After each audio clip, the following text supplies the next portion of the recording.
Hey everybody, welcome to the stream. We're going to be doing day 2 of Shifting Spirits, little tale here. Native American girl, daughter of the medicine man of her tribe. She refused to marry the son of the chief of the tribe and therefore was banished. So she is all alone, completely by herself. She has her bow, of course, and a knife, and she's picked up a few things, doing some hunting. She also has her horse, runs with wind. So we're going to be following her adventure today for a little bit, just kind of having some casual fun, maybe some RP.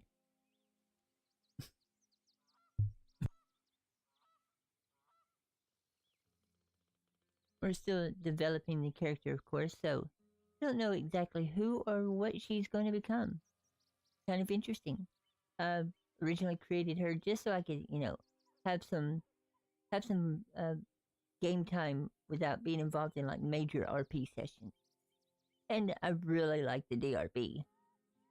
Now we know that she's a herbalist, so maybe picking some flowers.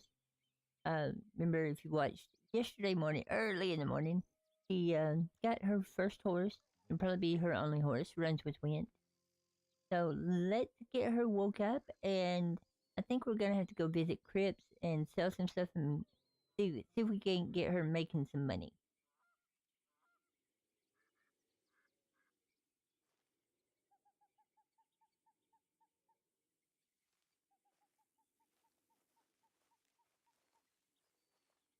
Like I said, with all the changes they've done to the DRB, the fact that you can do just about anything.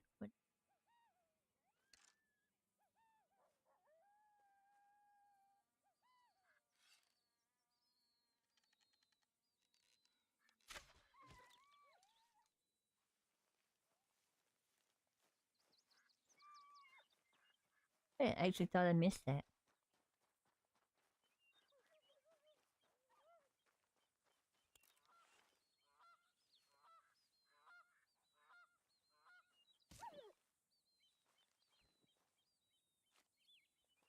Hello, welcome everybody to the stream. Don't forget to leave a like if you like the content. Don't forget to check out my mysteries channel, White Hair Investigations, where I do theological explorations into the mysteries of Red Dead from a real world standpoint.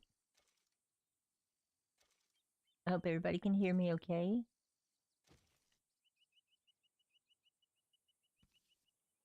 Hello, welcome.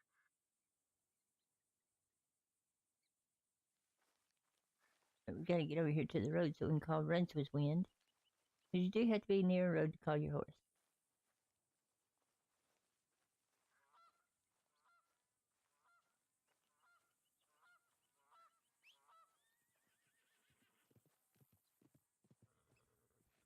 Alright. As you can see at the end of yesterday's stream, I had made enough money to finally get a set of saddlebags. Very, very important. Because anything in your saddlebag when you get robbed, they can't take from you. So you always want to keep anything valuable in your saddlebag, not on your person. Because when they rob you, they take half your money, and they have, I think it's 3 seconds to take anything out of your off of your person that they want. So if they're fast enough and know exactly what they're doing, they can get all of your guns. They can take your guns. They can take everything.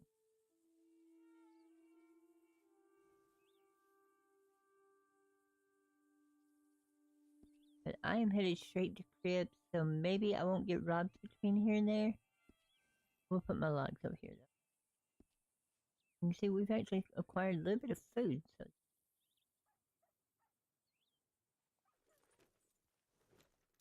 Of course, I haven't made enough money yet to buy a saddle to put on her. Or is it him? On him, sorry. So, that's actually what we're doing today. We're gonna be heading all the way over to Anzanita Post here.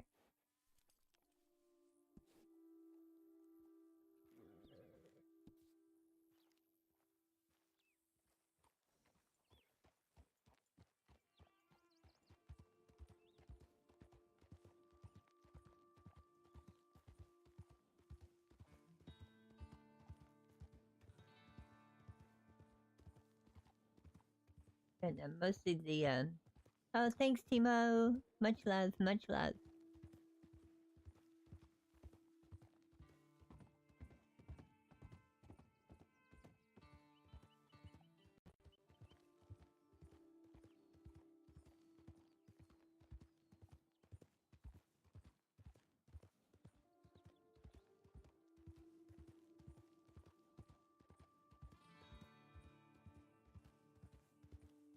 Yeah.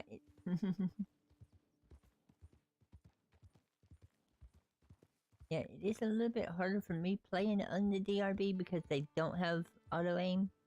That's pretty much a requirement for me to do any kind of shooter because I just can't aim. My hands jerk and everything, so I can't. It's hard for me to zoom in or pinpoint accuracy. But I've gotten a little bit better at it, and of course, if you're sneaking up on animals, they're not trying to run away, so it makes it a lot easier for the shot.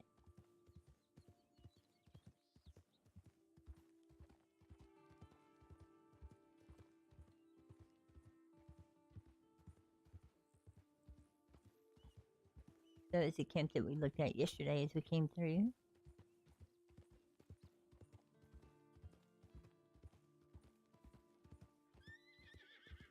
That would have been a snake.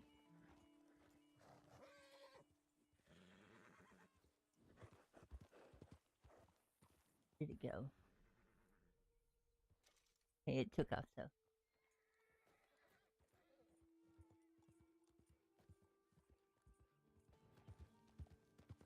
Yeah, and this little girl's only a level 7. So, yeah, snakes are actually deadly at level 7, I found out.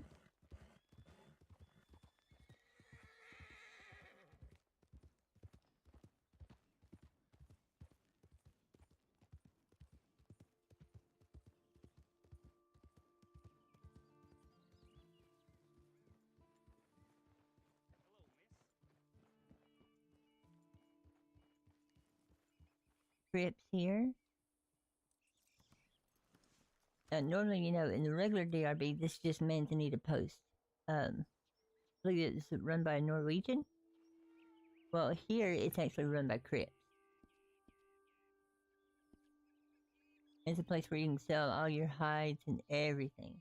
Now, I wonder, can I use this tanning rack over here? No. It'd be nice if I could have used it. I could have tanned these hides. Yeah. What about this one? I think these are just for look. You actually get your own tanning rack, and you can put it down just about anywhere and turn regular hides into cured hides, and then sell them to Crips for a bigger profit.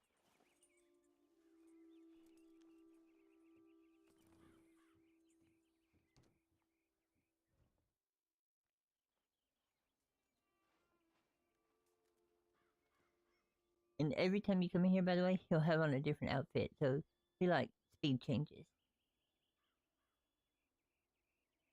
Now let's see what he's got. Oh, I'm not selling my pelts because I want to save those, and like I said, turn them into cure hides.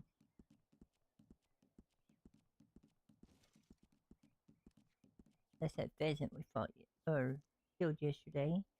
Let's see, do we have any claws? I think I got some coyote or something. Got any teeth? I had a few coyotes. I think that was that one that I killed right before I came here.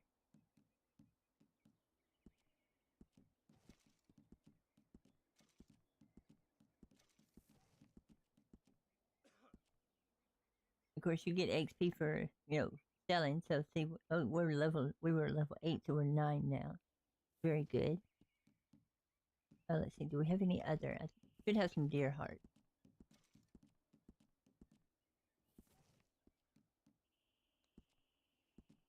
I don't think I killed any of them. See, the small stuff you can sell for $1. Doesn't seem like much, but if you're going around hunting and you're just picking up the crawfish or the crabs or whatever the little small animals, and you wind up 50 of them, that's $50, Like I said, we're not going to sell our hides that we got because I want to cure those. But let's see, that got us up to what? $43. So that's not that bad. I mean, if I wanted to make quick money, like I was talking about yesterday, we could be doing the McFarland Blackwater circuit. And you can make a lot of money really quick and a lot of XP because it's like 50 XP a delivery. But, you know, trying to speed run through stuff is what ruins the game sometimes. But if that's your thing, though, definitely do that. It's not my thing.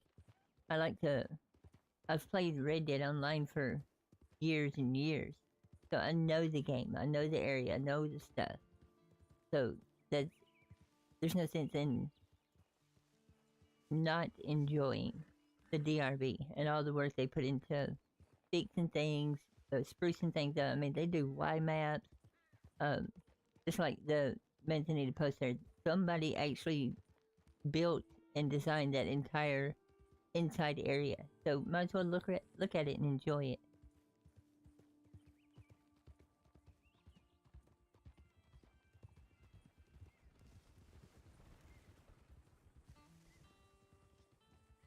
Crazy drivers. And that's one thing you do have to worry about. There are some people that actually, when they're driving wagons, they drive full speed and they own the road. So you have to watch out for that. And of course, we still have that personality today with people who drive cars. So that's nothing unusual.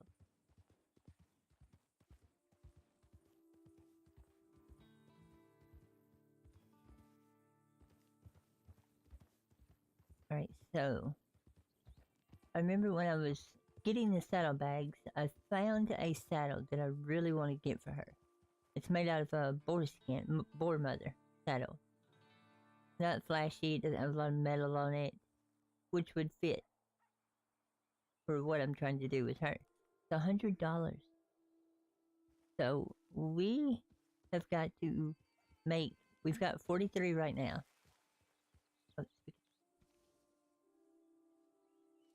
Got 43 right now, so we need basically $50.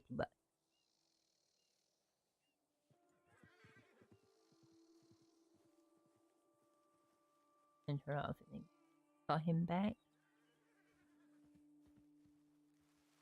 There we go. On my screen, for me, I couldn't see the saddlebags.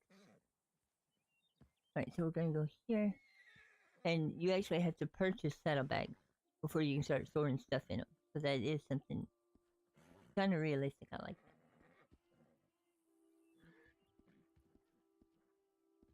So we're gonna be storing. How did I get a chicken egg? I'm gonna put all these hides over here. That way, if I do get robbed, they don't get my hide. And stringy meat, believe it or not, this weird thing makes string.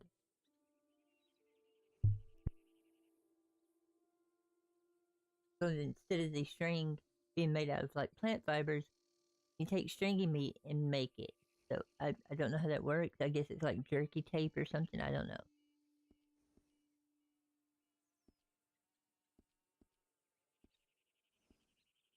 Throw that over there. Got an apple. 2 apples. There's that coyote. And as you can see right here at the bottom, you have a weight limit. So if I have over 85 pounds of stuff in my backpack, yeah, you start taking like stamina damage. Not really stamina damage, but you use it up faster. You finally get to a point where you can't run. So yeah, gotta manage that good. Now your horse can hold like 250 pounds. So altogether, that's 335 pounds. If you're carrying more than that, you need to buy a wagon.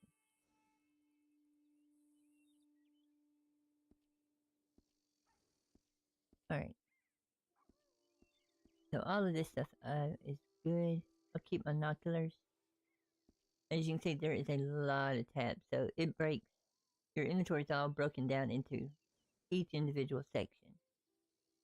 Cooking materials, wilderness, kits, documents, medical vehicles. I mean, because there are some vehicles, like they call them pocket wagons.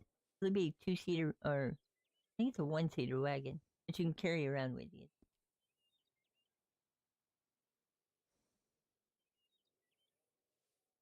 Alright, we're good there. Let's save my inventory. Always wait on that just in case. That is not what I wanted to do.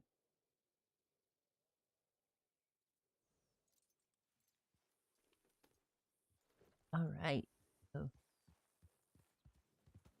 I need to find me a tanning rack because those cured hides, um Crips pays very well for cured hides. And then if you turn those cured hides into trader goods, you can then turn around and sell those to a player for a good profit. Um, I'm just gonna turn the hides into cured hides and then sell them to crits. Now I do have to be careful about being out here around Blackwater, playing this particular character, because this is $18.99, and even though, no, it's a game.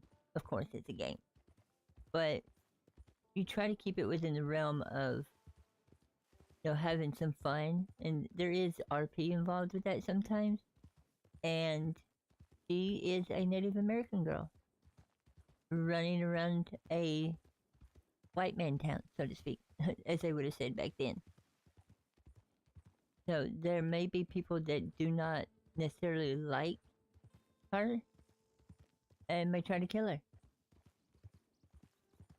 I was on a mission, a bounty last night on Ainurauco, and we wound up up above or to the west of Manzanita Post, and there's Indian territory. And luckily, though, the bounty, because when you go to collect a bounty off the bounty board, it's just like it is in RDO. There's a bounty with his gang. But they were all standing in the middle of the road with a little camp. We're making, me and two other people, it was actually Shooter McGavin's bounty. And we had a plan. We was going to wait for him to tackle the leader and hog time, then we was going to take out the rest. So we're standing there waiting for this to happen, for Shooter to make his move. And all of a sudden we see every single one of the bad guys just drop to the ground dead. And we're all like, what in the crap just happened? So we go running up there. One of the Native Americans that lives in that area had seen what was going on, figured out what we were doing, took them all out with a knife, and never made a sound. And the guy that McGavin was supposed to arrest was laying there already hogtied like a Christmas gift waiting on him. So we thanked him. He said, "This is Indian territory. Y'all might want to get out of here." And we're like, "Well, we appreciate it." He goes, "Just take your friend, call him a friend. Just take your friend and leave." We're like, "Yeah, we're going." So I mean, just interactions like that make it really fun.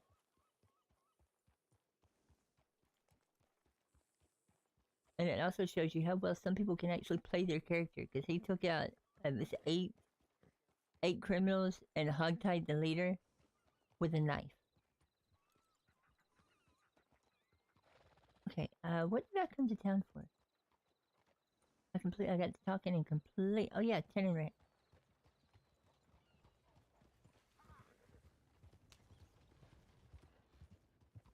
Let's check the general store and see if it's going. I should have probably checked while I was up there talking to Crips. Cause I bet he's gonna be the one that has it.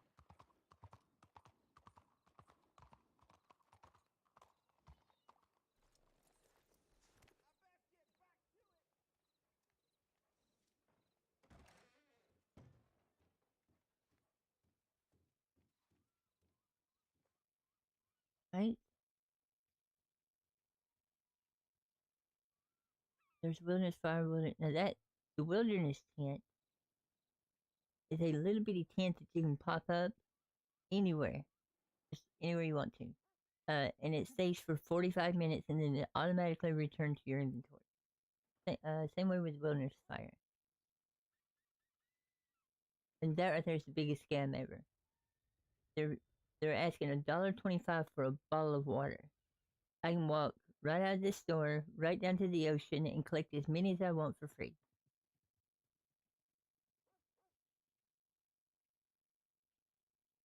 They don't have it. I bet it was.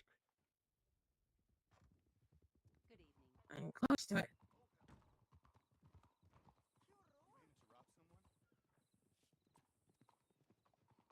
Speaking of water, I need a drink. At the very bottom of my screen, bottom left hand corner, there's that little, looks like a beer mug that's red. That's your water icon. And luckily, water is free. And of course, you can make like berry juices, carrot juices. You can make all kinds of different drinks that'll fill that up quicker. Or you can just walk right to almost any body of water. Yeah, I know, right? And you walk to any body of water and just drink. Now, I'm not entirely sure this water is that clean, but it is water. I mean, it is the Lanahatchee.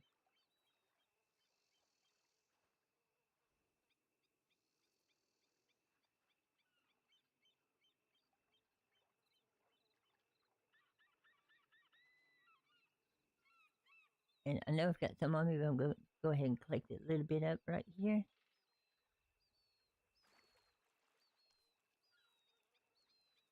Takes about 3 or 4 bottles to fill your bar completely up on water. Whereas like berry juice fills it up completely.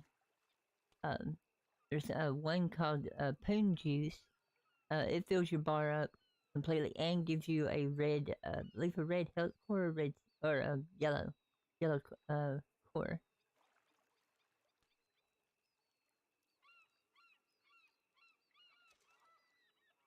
There we go. And it's actually starting to get nighttime. So we should go out and hunt some coyotes.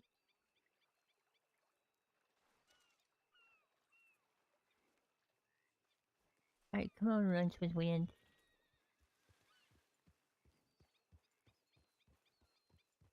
But I definitely don't want to be in Blackwater at nighttime.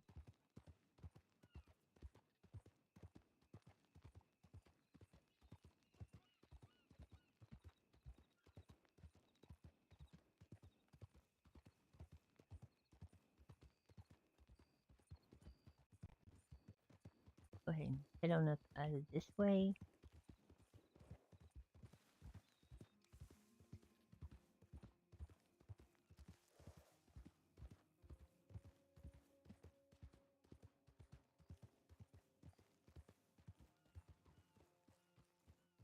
Oh yeah, absolutely, absolutely.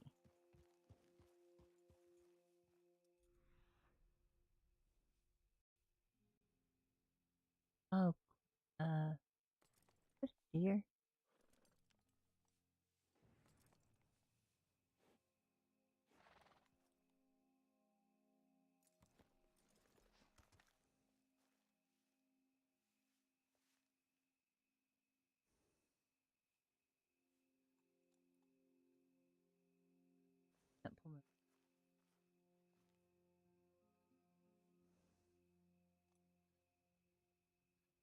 I can answer that one.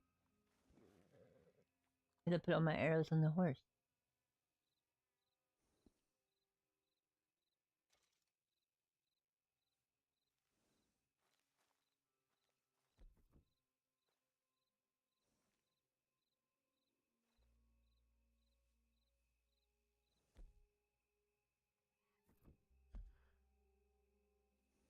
I'm hitting so many wrong buttons right.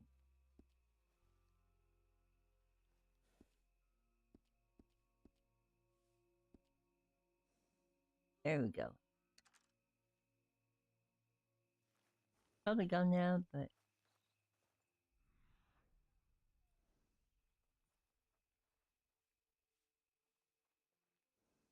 yeah, it took off. Oh well. At least I got my arrows loaded before something actually did happen. Oh, some food. That's actually not. I wouldn't say a mission today. But we are trying to get enough money saved up so that we can actually get Runs with Wind a saddle today, so that I can quit riding on the blanket. That's what we're hoping to do anyway. So I did get her make enough yesterday that I got her saddlebag, so I can actually store stuff on it. Right. Let's not do that.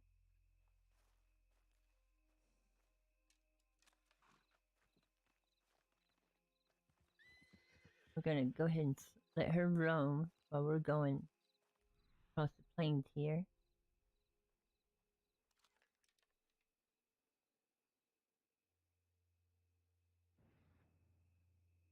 That's nothing.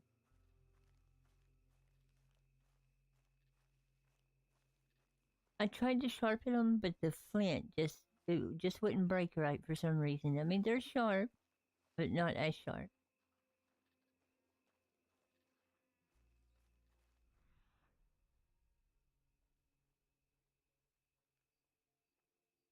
That what I think. That just oh, there's no. Oh, I did that while I was crouched down. You will lay down if you do that.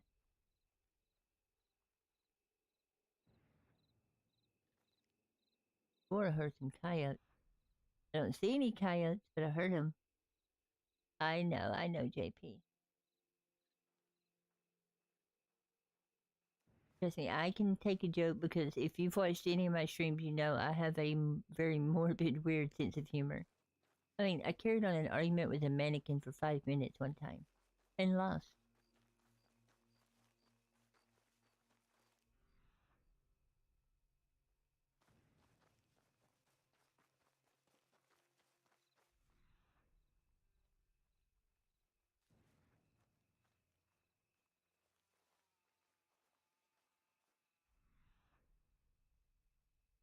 There is just nothing out tonight, is there?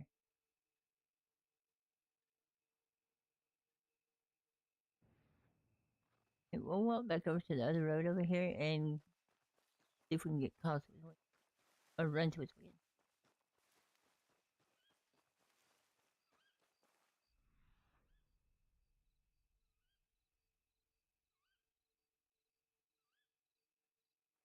Usually there is packs of coyotes out at nighttime.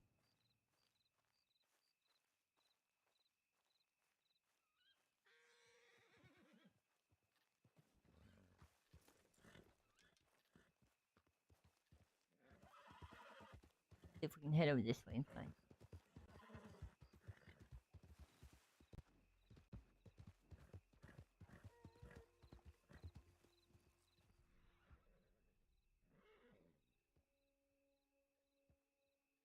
I'm not even seeing any animal trails or anything.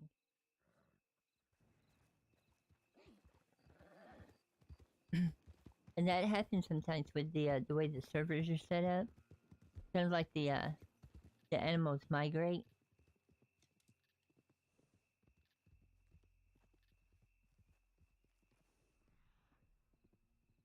So sometimes you'll come into an area and it would just be loaded with animals. And then you shoot one and then they scatter. And then you might not see another one in the area. And then all of a sudden they'll slowly start coming back in pack. It's actually neat the way they've got that set up. It's very realistic.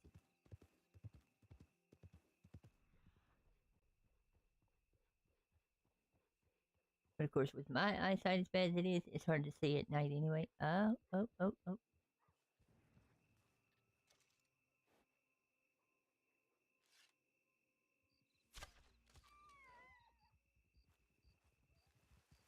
Got an arrow in you, buddy. You ain't going too far.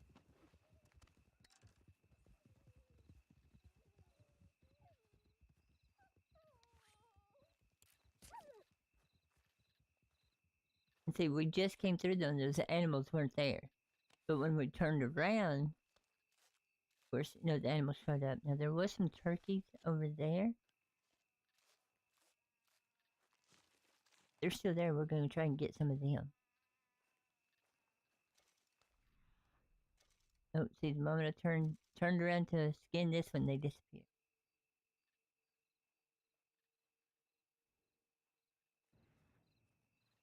Plus, all them riders coming through probably scattered them.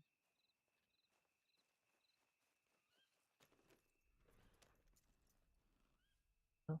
Here they are.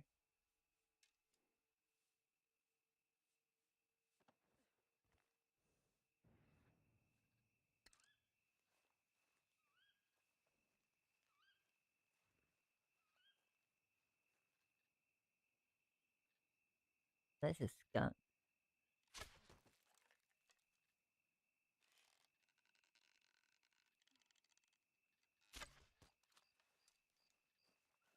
Swing and a miss.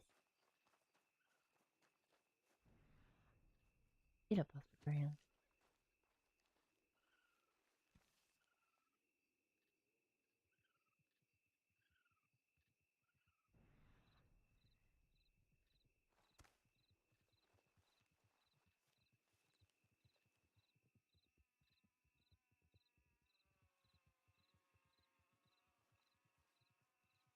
There's my arrow.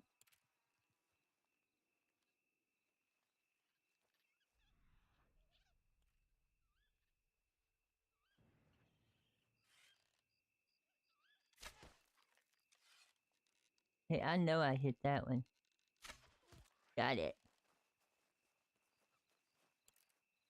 That arrow back. I've gotten lucky. I've only lost like 2 or 3 arrows, so that's always a good thing.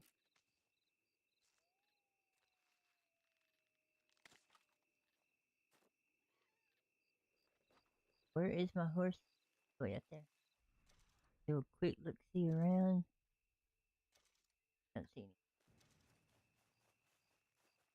I said that one time. Like, oh, I don't see anything. It's completely clear. Stepped on a snake.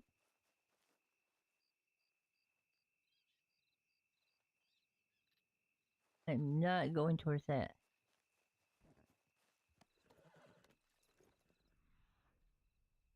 Uh-oh. Uh-oh. That horses? I think that's horses.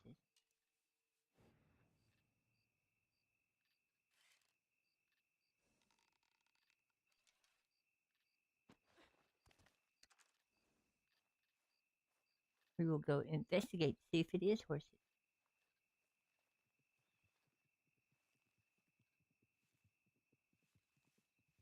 Oh, that is a pronghorn.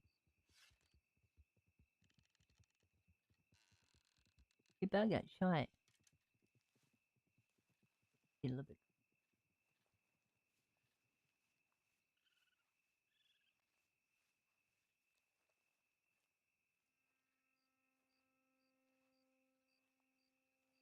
God dang it, they're moving out.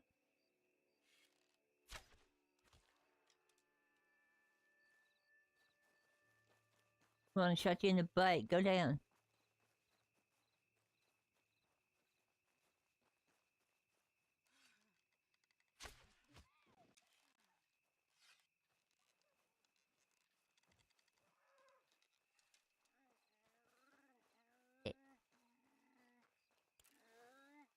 See, it's very hard.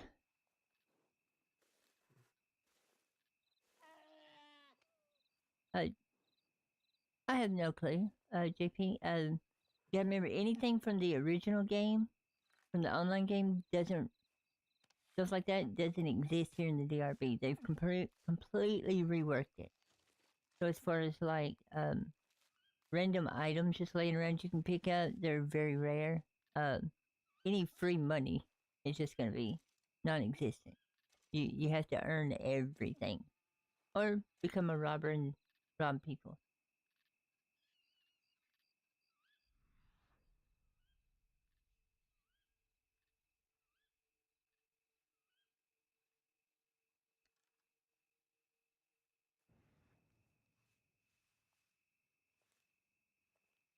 Come on, come on, come on. Don't take off, don't take off.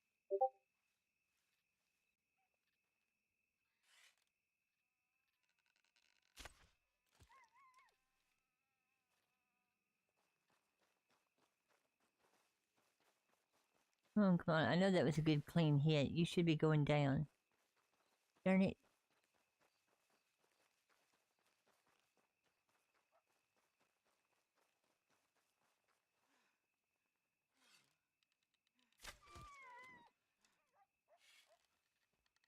That was right in the face.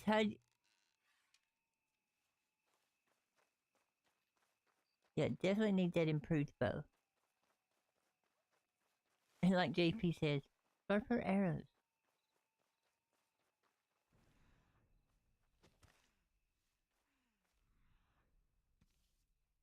Of course, now their trails are gone.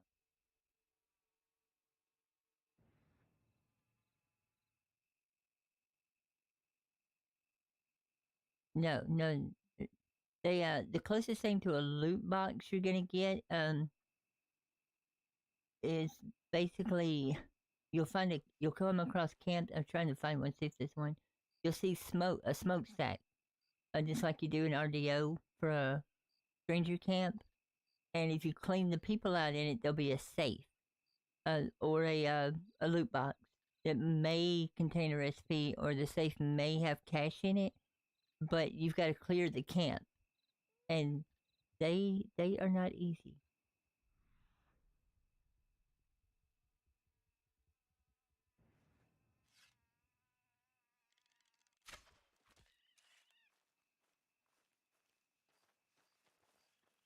Yeah, what they've done is one thing that I like. Don't get me wrong, we all played RDO because it had, as far as like the mission stuff, the auto aim made it super easy, and you were always tougher than the people you were fighting, the NPCs. That's not so here. Um, NPCs are technically like level 50. It would be a good example. That's not a direct quote. That's just an estimate. They're level 50. So you've either got to be really good and cunning, or figure out how to get around them, or get your levels up, and get guns. It's not a cakewalk. You could, like the other day, I was going to rob a local, just a local NPC. Jerked them off their horse, got on it. NPC stood up, one shot me in the head. That's the way it goes.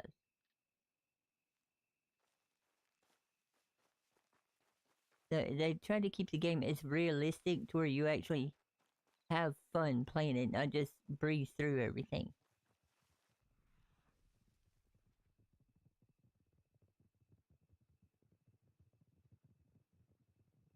I mean, those were horses over there, but right here in front of me, see if I can sneak up on it.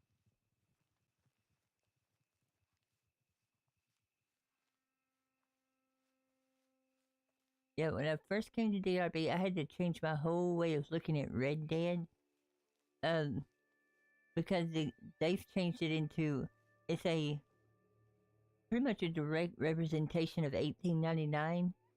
So it's no longer a game; it's an experience. So it's not all about get up off the ground,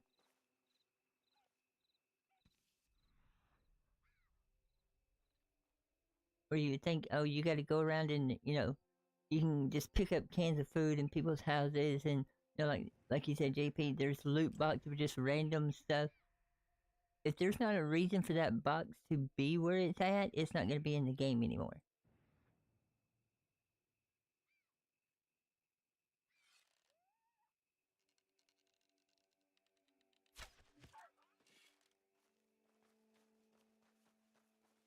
And it's also a reason why I've had to learn how to actually free aim and figure out a way that I can do it somewhat successfully. Because if you can't aim, you can't shoot. And if you can't shoot, you're going to starve. Well, this little character would, because all her food has to come from hunting.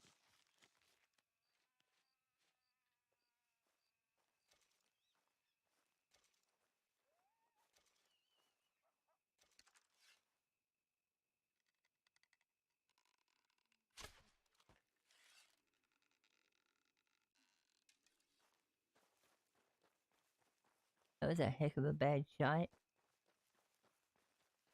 I know there's an arrow out here somewhere. Ooh. That's a horse.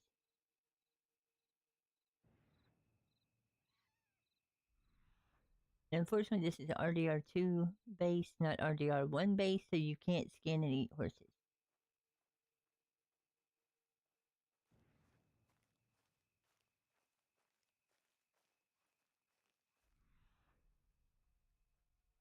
There is no telling where that arrow went, but I see where that went.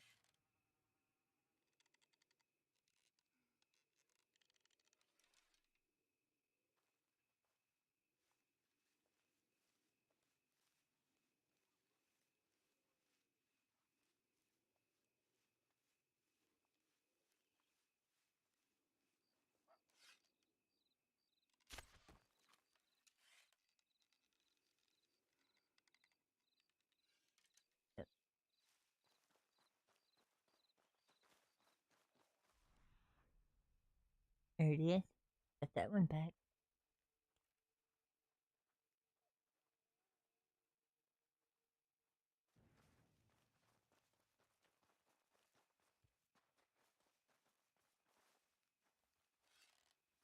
Oh, dang it. I ran right up on him.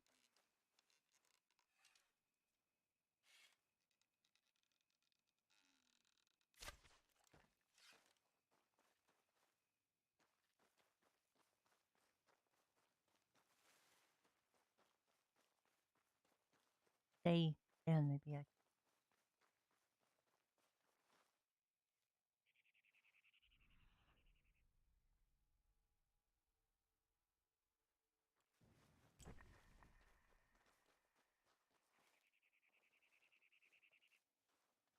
Cross over. He's staying right along this.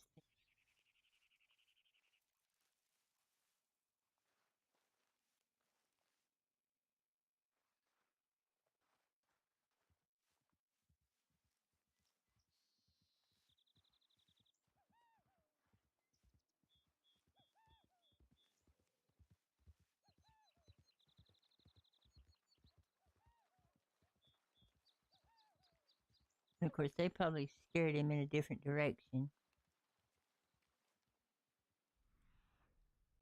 Yeah, he's gone. Okay, well, keep on hunting. That way, maybe we can make enough money off of the parts to buy that tanner hide or tanner rack. Turn those hides into cured hides, and then start making really good money.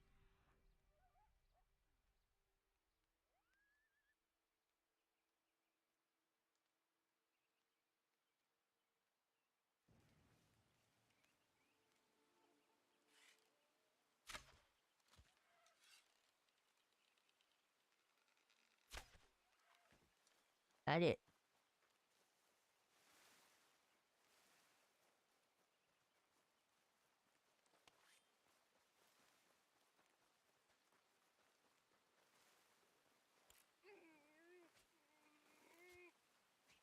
Oh, come on. Quit swinging in the air.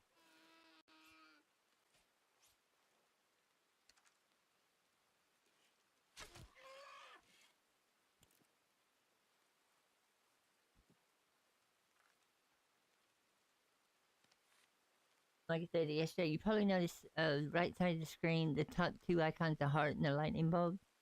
The lightning bolt, of course, is the stamina, and I don't worry about filling it up. Because you can see, I've only got that little big sliver. And the moment that uses up, I start using the core. Well, using a bow, of course, you're going to use that really fast. So it'd just be a waste of money to keep refilling it, like, after every shot. So I don't even worry about it until I get high enough levels. And as you can see, we are level 9 and already a quarter of the way in. So let's see what anything else around me at the moment. Don't see anything.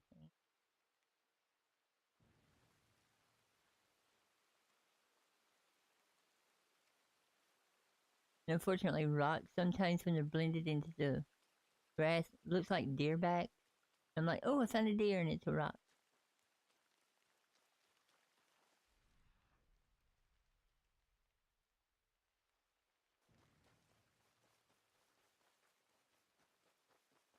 Would be nice to catch some buffalo out this.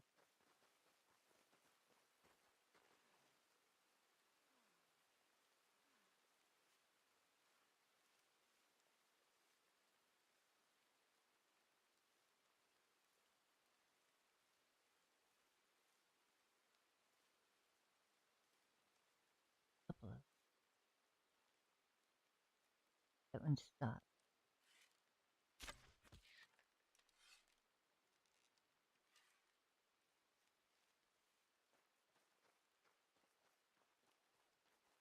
Oh, we got one of them. Always a plus.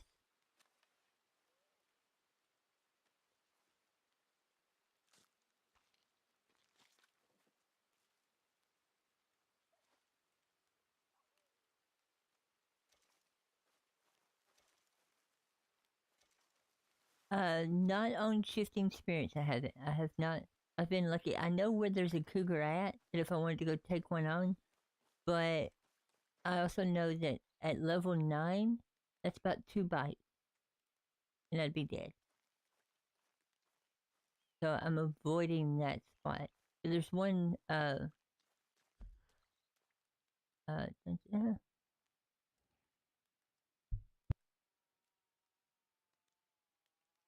right here. There's a legendary cougar that lives right here that has, I think, 3 or 4 friends with it. And I mean, it's actually quite hilarious. If you stand right here up on the cliff, whenever this group, there's a group of, like a little gang, a group of people that spawn in here. So if they spawn in at the exact same time this spawns in, this goes over here and eats them. And you get to watch all the carnage.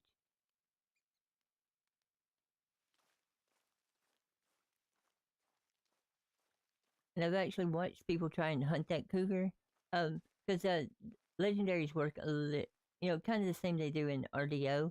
But they're guaranteed spawns, so they will always spawn in. Like there's an elk that spawns in at Aldridge Farm at 2 a.m. server time every day. So if you stand there and wait for it, you'll get you a legendary elk. But that cougar spawns in, I think at 4 a.m. And that group spawns in every 6 hours, so eventually their times overlap, and it is freaking hilarious.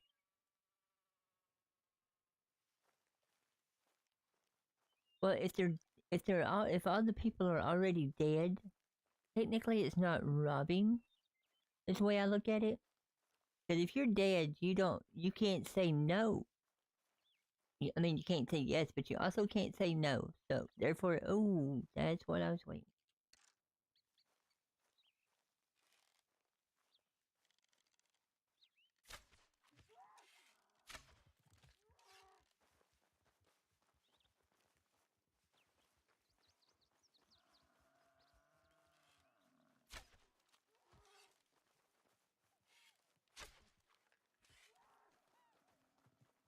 Got him.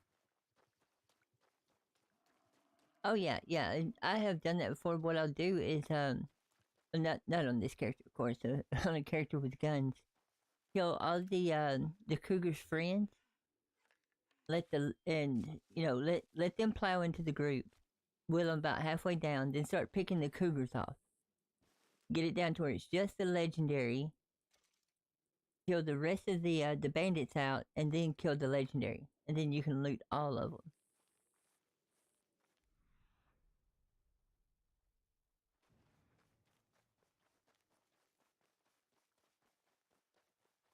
And luckily, at that very area, there's a rock that you can climb up on that the cougars can't get to you. So you can literally just kill them and they can't get to you. Is that a bison?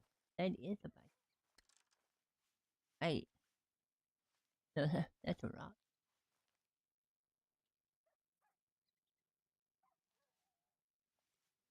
But we at least got us a bison, so we got us some good big game meat.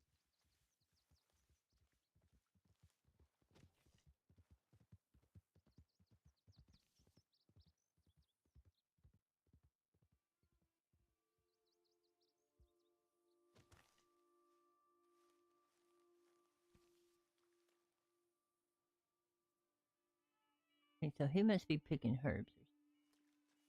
That's good.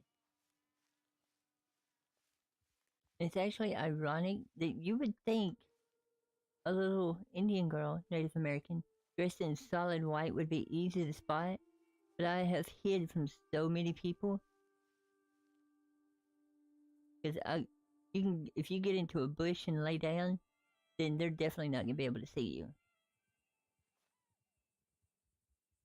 And yes, I don't know if y'all noticed or not. One of the neat features, your mouse moves when you talk. Of course, they can't hear me in game right now because I've got, you can see the little red X on the mic. But they can't hear me. Y'all can't. But your mouse moves. Which is one of the reasons why I wanted to come over here to do my investigations because whenever I'm explaining something, it actually looks like my character is explaining it. Now, hopefully they're just going to pass on by and leave me alone.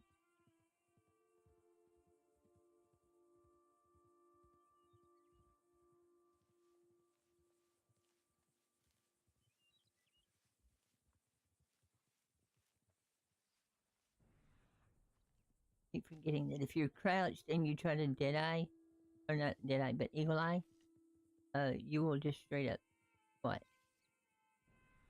And it does get you locked sometimes, so you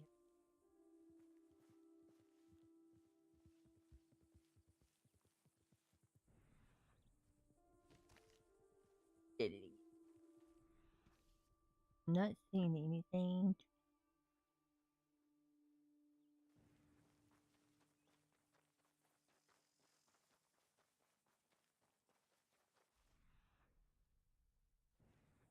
Near run, so let's get runs with wind and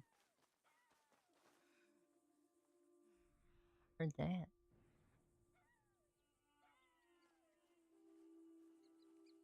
And with sound being directional in the game, makes it really easy to tell which direction sounds are coming from.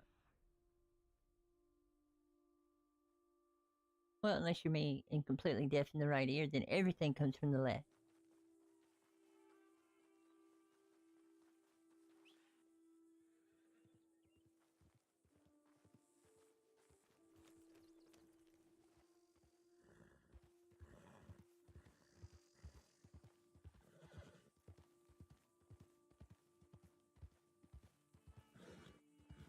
Eventually, I will have to find a horse trainer. See if they'll be nice enough to train my horse up. Of course, they're going to charge me for it, but because the in RDO, not all animals are nocturnal. No.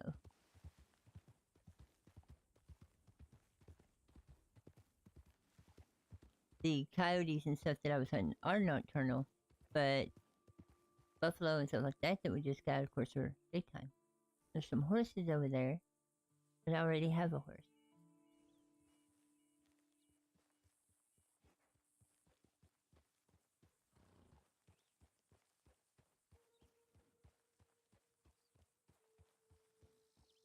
Like I said, it would be super easy to get money just by running deliveries. There's actually I've met a person that all they do is run deliveries from one town to the next. They make the huge circuit. Now this is a caravan. This right here is actually pretty awesome. This is something they'll actually do is people will plan out their deliveries together and travel together. Less likely to get robbed if you're not by yourself. So you'll see huge caravans like that. That was all players headed to one the same destination. It's actually pretty cool.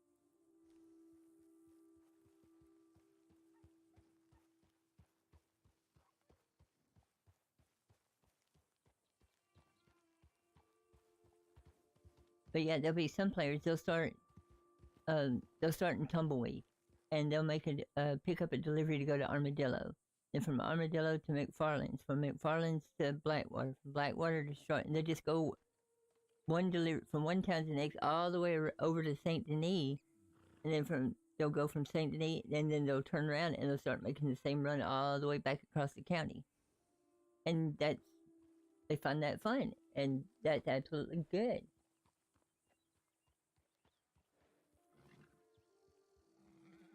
Well, now, yeah, I'm pretty sure some of the animals do. Except for like foxes and prairie dogs, stuff like that, they're gonna find a hole to jump into.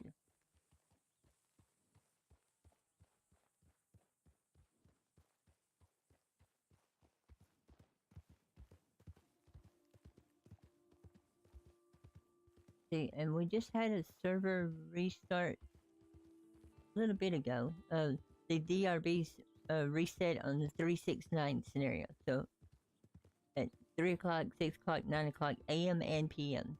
the server restart. And like I said, like I was saying yesterday, it only takes, I mean, literally, you can get, like at 3 o'clock, you get bumped out. By 3:02, you can get back in. Austin BMX has an awesome server set up.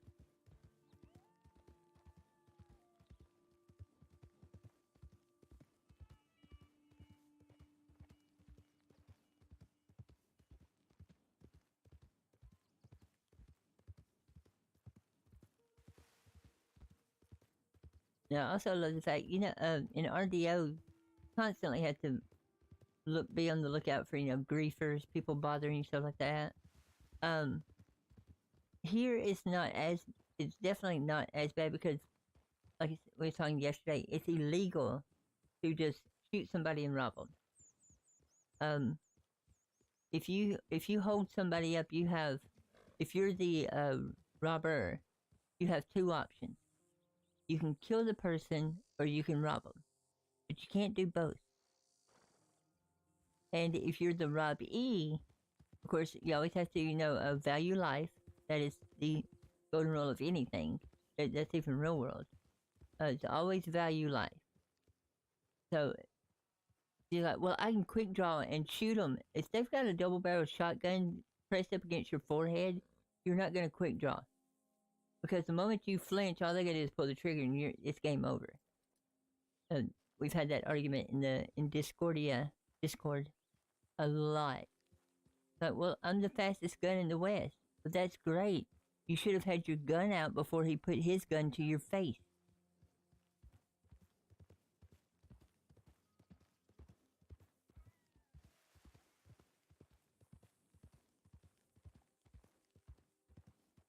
We actually have I've been in scenarios walk into the general store, and somebody be robbing somebody right there in the store, and they're RPing, they're going the full ham on it, and walk in and just be like, do. All right, you've got what have you got in your pockets? Just throw my hands up, turn around, and say, nope, I'm done. Just walk right out. I don't want no part of that.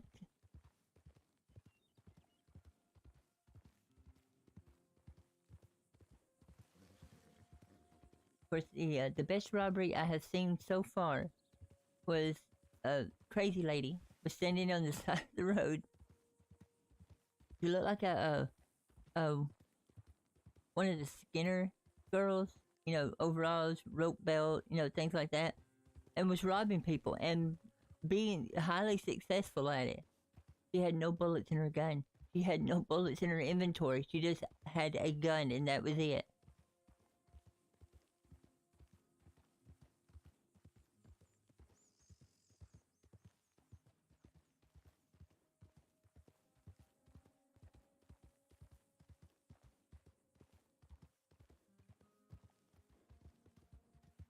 Yeah, I'm not seeing any animals. Okay, so we're going to take this moment. We're going to run up to Crips. Where's Crips? Crips is right here. We're going to sell what we've got and see if he's got one of them canning racks, hide racks. As soon as I say that, I hear stuff over there.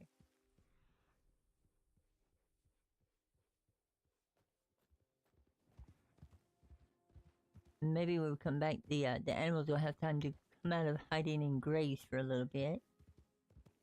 And hopefully we don't find any animals that want to graze on us.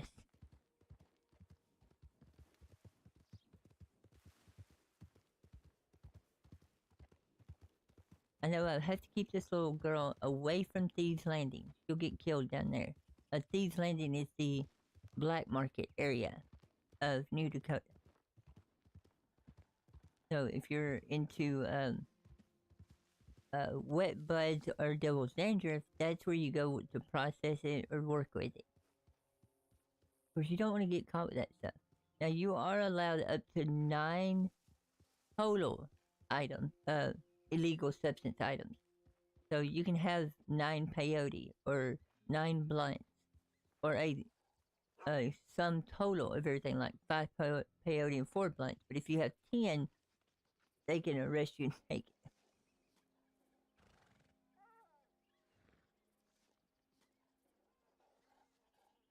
All right. And one thing, you notice the dog here? You can actually get those as pets that will follow you around. and go hunting for you, or scavenging, or pick up your telegrams while you're out in the wild instead of having to go to a telegraph office. Oh yeah, gotta hit R. Hey, Crips. Oh, where's your hat? Kind of shiny there. All right. So first thing, let's look for a 10. Yep, there it is. $200 for a hide cure frame. That's a lot of money. We're just trying to get $100 to get a saddle. You also got the gold pan, so you can pan for gold in certain areas. Of course, chop down trees, get wood, mining, which is something I love adoring. Hey, Ozzy, welcome to the stream. Shovel for digging. That's in RDO. Tinker's tool set, and that's for making certain things. Binoculars, self-explanatory. Now, if you have a hunting bird that there's scavenger birds, hunting birds, and utility birds. And if you have a hunting bird call and a hunting bird, it'll actually go out and hunt for you and bring you back stuff. And if you're looking to become a stagecoach driver or just deliver people, buy that and it'll tell you every time somebody needs help. Okay, so if that's $200, that's going to be a while before we get that, and we're really needing this saddle. So,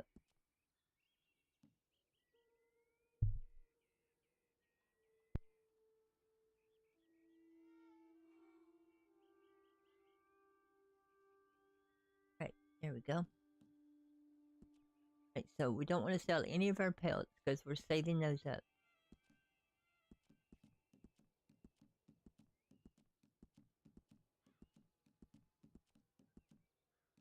But I do think this little girl needs some kind of a bird. You can fish during the day or at night. You can fish anytime. Just like you can in the regular RDO.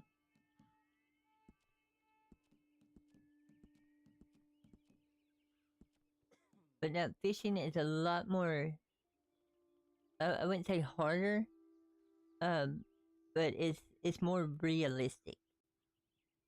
So whereas RDO, has the, you can see the fish in the pool, in the water, and then you know where to throw it. Yeah, they don't have that here.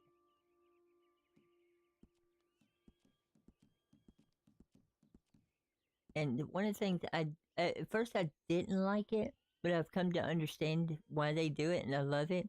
Is you don't see videos, like specific videos on how to fish in the DRB or how to do this or how to do that.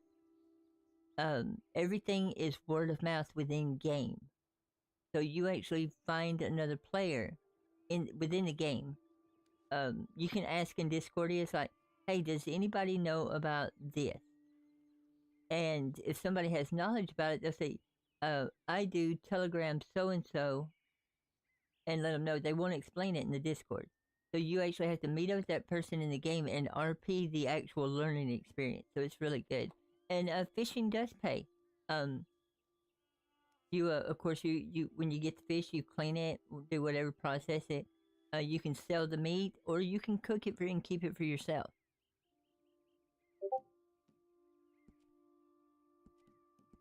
There's actually several characters that I've met. They're just fishermen. They definitely live up to Jeremy Gill life. If you play RDO or if you've played Red Dead 2, you get the reference. And they pretty much look like Jeremy Gill, and that's all they do is they spend time fishing because it's relaxing. There's one person, they love to fish. They used to love to fish in real life. Well, due to circumstances, they can't do that anymore. They play DRB and they play a fisherman so they can still go fishing. I think it's awesome.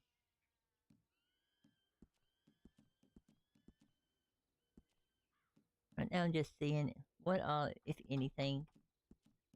I don't think I have anything that Crips wants at the moment. Now there is an option like we was talking about yesterday. Come on, Crips.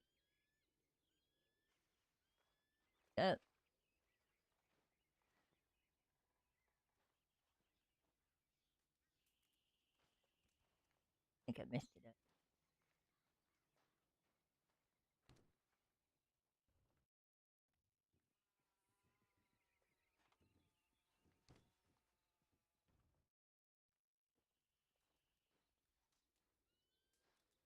Try that again. Still not talking to me, Crips? Okay. Come back later.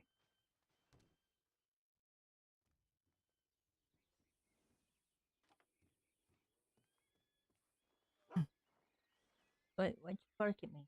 How much money we got?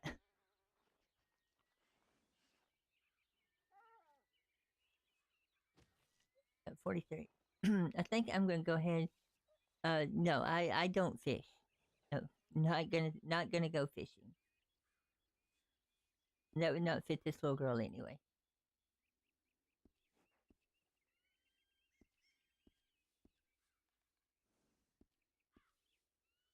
Huh. So that's interesting that all of those all my pelts, everything I put on my horse is currently.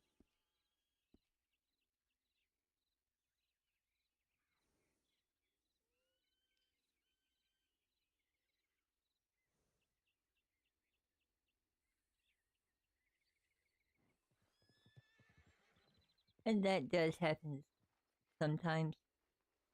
Part of the nature of it.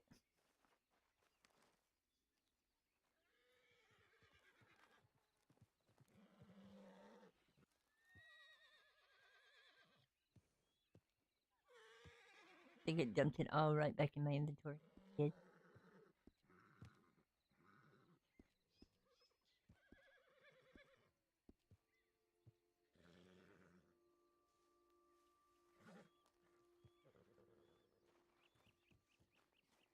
Run right over here. I am going to have to reload the game real quick.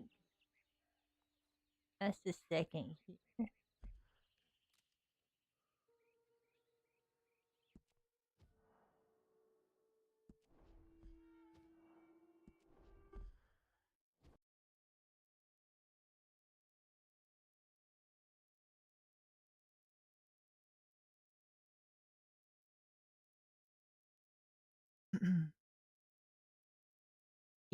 Yeah, but my horse saddlebags inventory was glitched out there.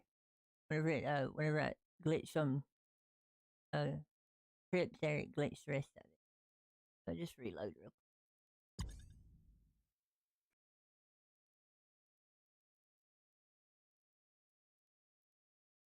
Yeah, and of course, in order to even play on the DRB, of course, you have to have a PC version of Red Dead Online, and then you download Red M, and then you're able to connect to the that particular set of servers. There's that Red M is just a hosting service, I guess you would say, kind of for different other servers.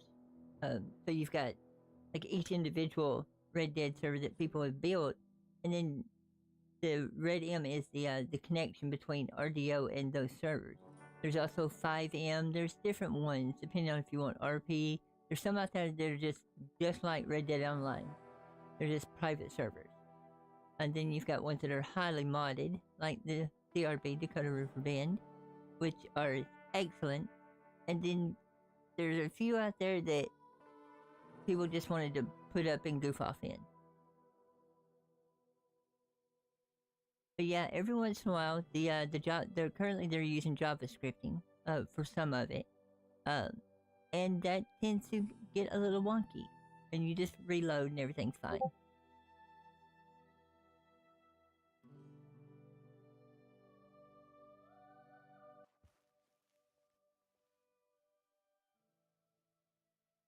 And then of course you're allowed up to 4 characters.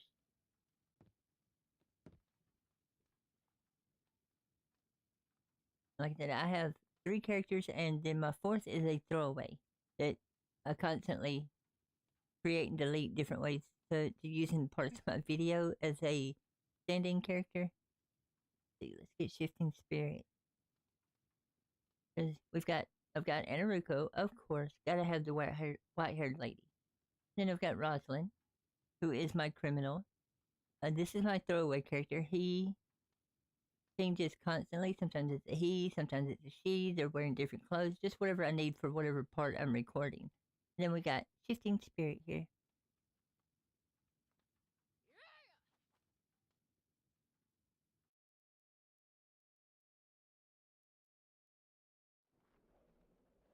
And that's what I thought was fixing to happen. Yeah.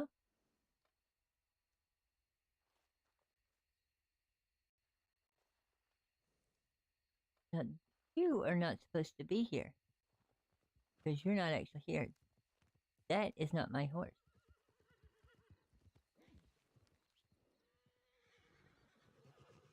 That's my horse. Howdy. Howdy. How are you? I'm well. Did you need any help? Oh no, it's just I had my head popped and I had to get my head fixed. I see. I got you, ma'am. All right. Well, good luck out here. All right, thank you.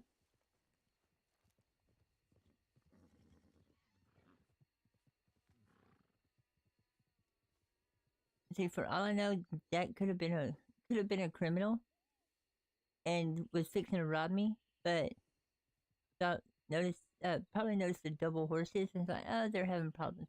And head pop, of course, just means you like that.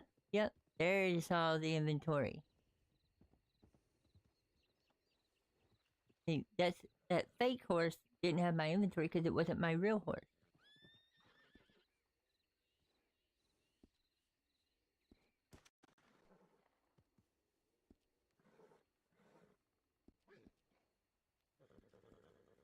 We're gonna make a little bit of money here.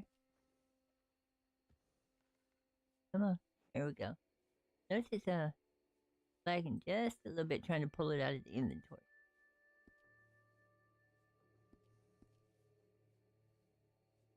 Oh, and JP, just for you.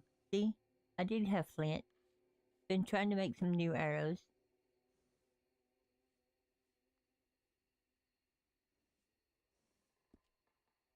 Alright, so that's good. Go ahead and save that.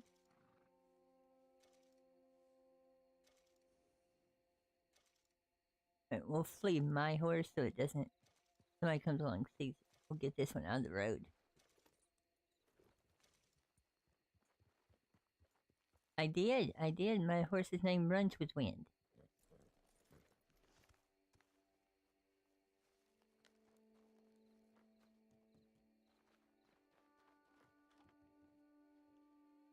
Come on, get a little closer. There we go.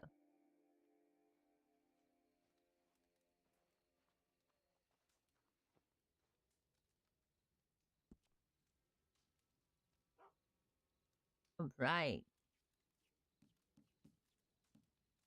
Now I could do the quick and easy thing and sell everything that Crips wants to buy in just a big bulk package for $143. However, you notice down there at the bottom, it says sell all your animal parts in bulk at a 20% discount. So, yeah, you don't want to do that. You don't want to ever do that. Because let's say the value of your stuff is $100, you're only going to get 80 for it because you're going to lose $20. But a lot of people don't like doing what I'm fixing to have to do.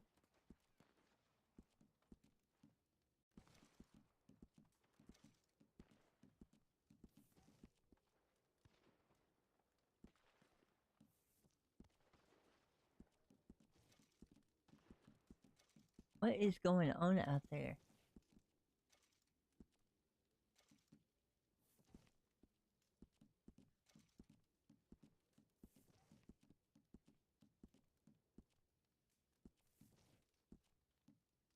Now, some Panther or Cougar pellets would be good. Definitely moose or grizzly. Moose is the best. But to hunt those, you got to go all the way up above Annisburg.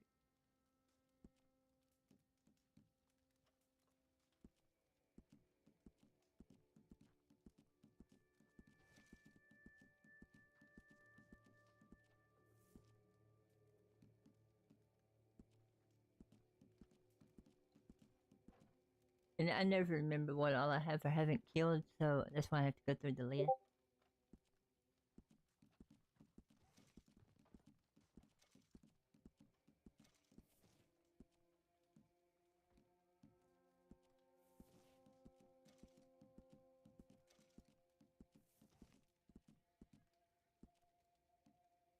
Yeah, I think that's it. I don't think that's it.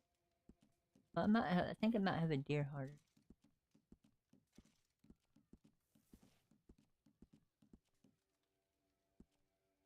Now let's see if that got us enough to get our saddle.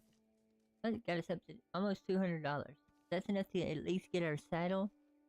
I'll get it first, and then we can always make the 200 to get the hydrant. I want to know what somebody's out here doing shooting.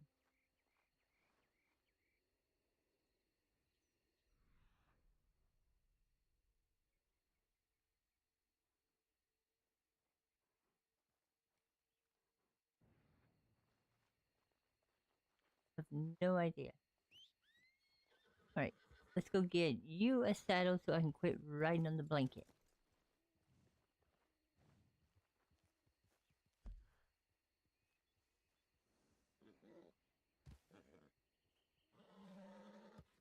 Gonna need to go right here.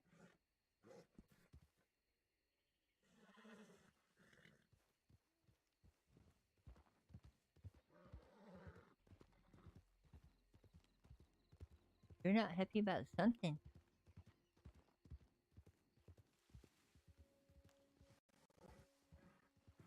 Yeah, and of course, this one's whole story is about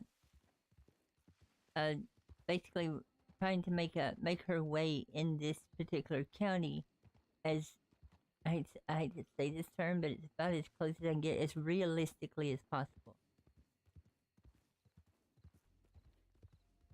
So even though I could be doing those deliveries and leveling her up really fast and making easy money, literally easy money, 4 minutes in cinematic mode, just waiting. Most of the time, unless of course something happens and I get involved in something. It turns out to be $48, $49 every 8 minutes. That's not very realistic because she's never, other than that lady I just spoke to, I've only spoke to one other person. So there would be no reason that she would even know about the deliveries or be doing them because nobody's asked her to do them or offered it. So she's just doing what she knows to do. Hunting, working, selling stuff at the outpost because, like I said, there is an Indian territory to the west of it, so she would have had knowledge of it. She needed a horse, so she did what she needed to do. She went out and tamed one, which is this one. So trust me, it has taken me a lot of changing my way of thinking because I come from RDO online. Like the conversation we're having right now would never happen inside this game because technology like this doesn't exist, so we couldn't do that. It's weird. And y'all know me, I love to talk about games. I love to talk in character or inside of a game about, characters and stuff. But you can't do that here because it would just weird the way that look at it from a game point of view.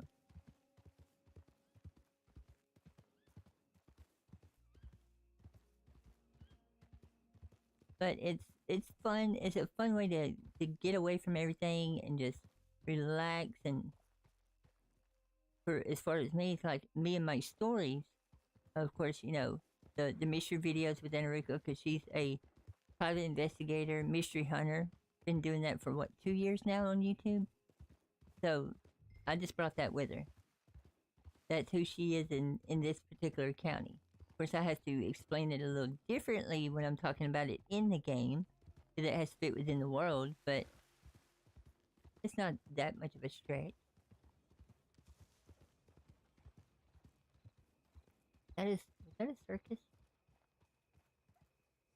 Oh no, that's one of them fancy stagecoaches.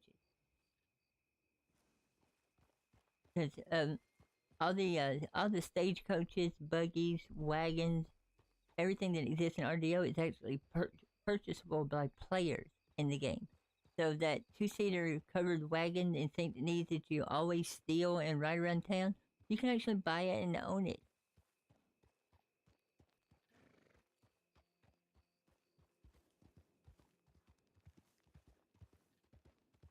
I want the hearse. I really want the hearse.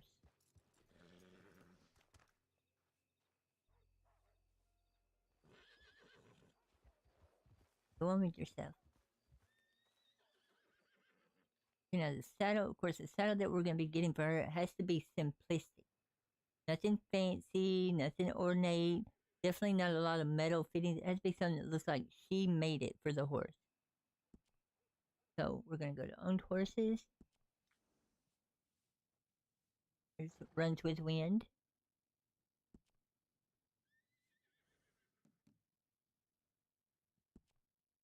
Alright, so we're going to go for saddles. Now the one I'm thinking about is that one right there. There's no metal on it. It's all leather and hide. So it looked like she hunted and got it. So I mean, I really like that one. The rest of them are all ornate, like the alligator. See all the metal work on it? But she wouldn't have been able to do that because she'd have had to traded for that, which means she'd have had to interacted. The bear, it's really nice, but again, it's got metal work. In game, we're talking. That one's got metal work. Now the panther is nice, but she hasn't fought a panther yet. She has killed a boar, so that's why I was going for that one. Panther looks a little bit too fancy for her, though. Nope. Nope. Nope. Oh, definitely not that.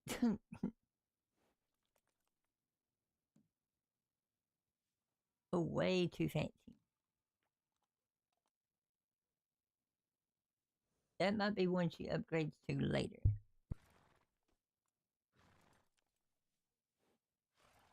Yeah, because that would be kind of fitting for her.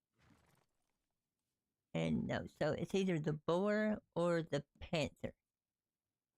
They're both $100. The panther is kind of fancy there around the edges. See all that leather working and metal.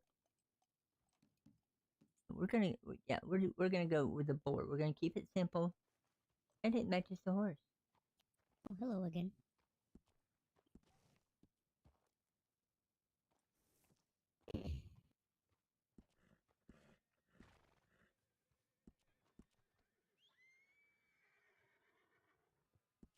Yeah.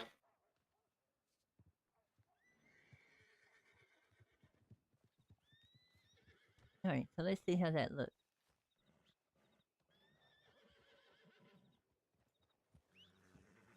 Oh, the rifle, yeah?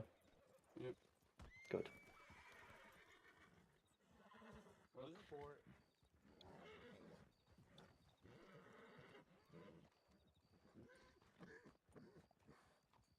There we go. Yeah, that actually looks pretty good there. Short, simple. Of course, right now she just sleeps on the ground, so there's no reason to put a bedroll on it. Where? Now we do have, of course, the saddlebags are going to be hidden under the saddle. I think it's the way.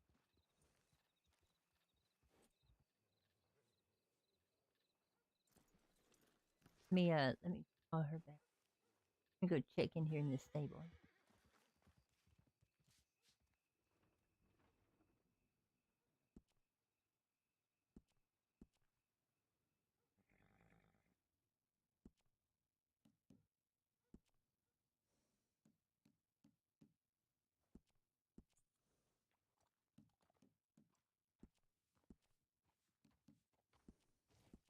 There we go. Make sure they show up, because sometimes it does, appearances on stuff does mess up. I think we've got enough. We can also give her a set of, well, I kind of like the bridle that's the owner, but we definitely need to put some horseshoes. Lucky horseshoes help it, so if it slips, it doesn't necessarily kill it.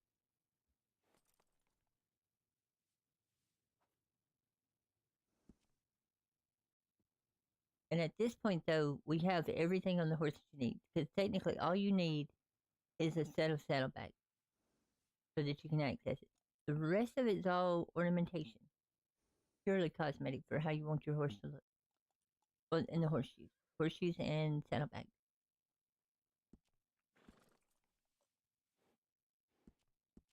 Yeah, so I think the saddlebags are going to wind up being hidden under the saddle.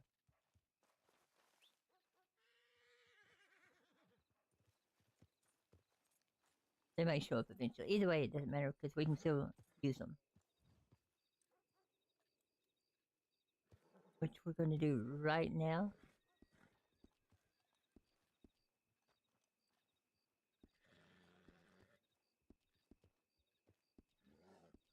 He calls it over here for emergency food.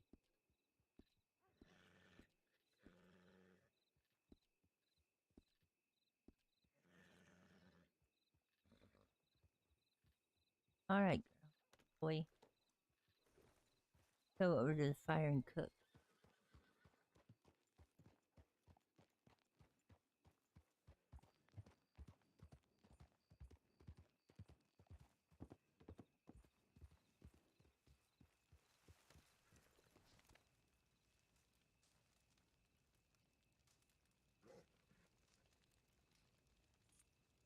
See what we got. Now the menu, like this menu right here, is a JavaScript menu, I believe. And you know anything about JavaScript menus? When you select something, it performs that action, then automatically resets to the beginning position, which is the top. So if you cook stuff one at a time, like I do, every time I cook a piece of meat, it goes back to the top of the menu, and I have to scroll back down. I wish they had a feature where you could turn off unavailable, like the fried egg sandwich and the hunters. You know, see how they're grayed out, so I can't cook those. They should have. I wish they had a feature like they do in online, where you can show only available recipes, so only the ones that I can currently cook would actually be showing up. And I can just select them and go through it. That'd be kind of neat if that was an option.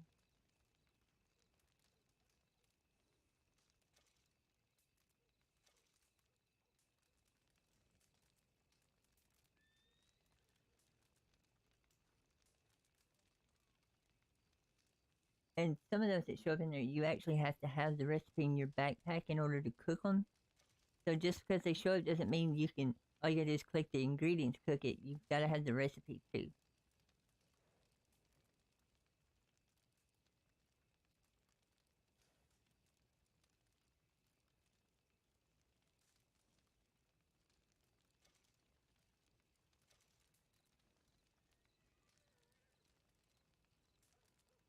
Right there. We should have a few pieces of that anyway, because we did kill a little bit.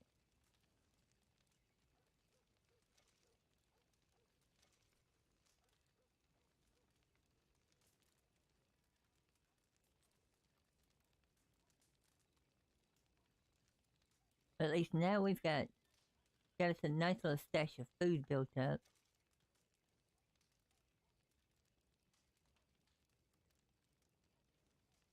Scrambled eggs. See, that takes 2 chicken eggs, 2 teaspoons of salt, and 2 slices of cheese. That actually sounds really good in real life too, don't it? Maybe a few sprinkles of Tabasco on it.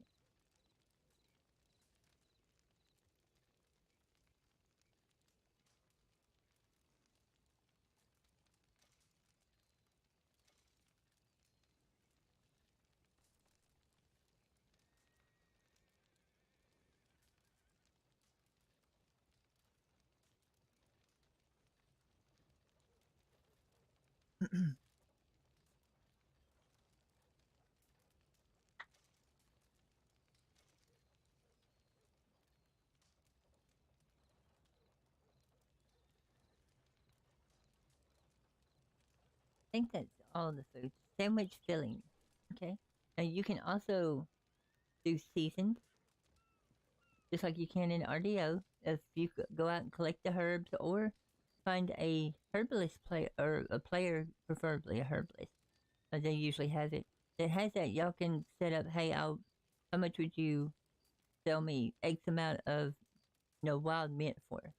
They name the price, you pay them, they give you the herbs. So it's a player-run economy. Oh, there's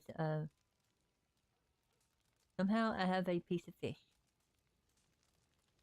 Not entirely sure, but flaky fish, I'm guessing that's catfish. So definitely need some tartar sauce to go with that.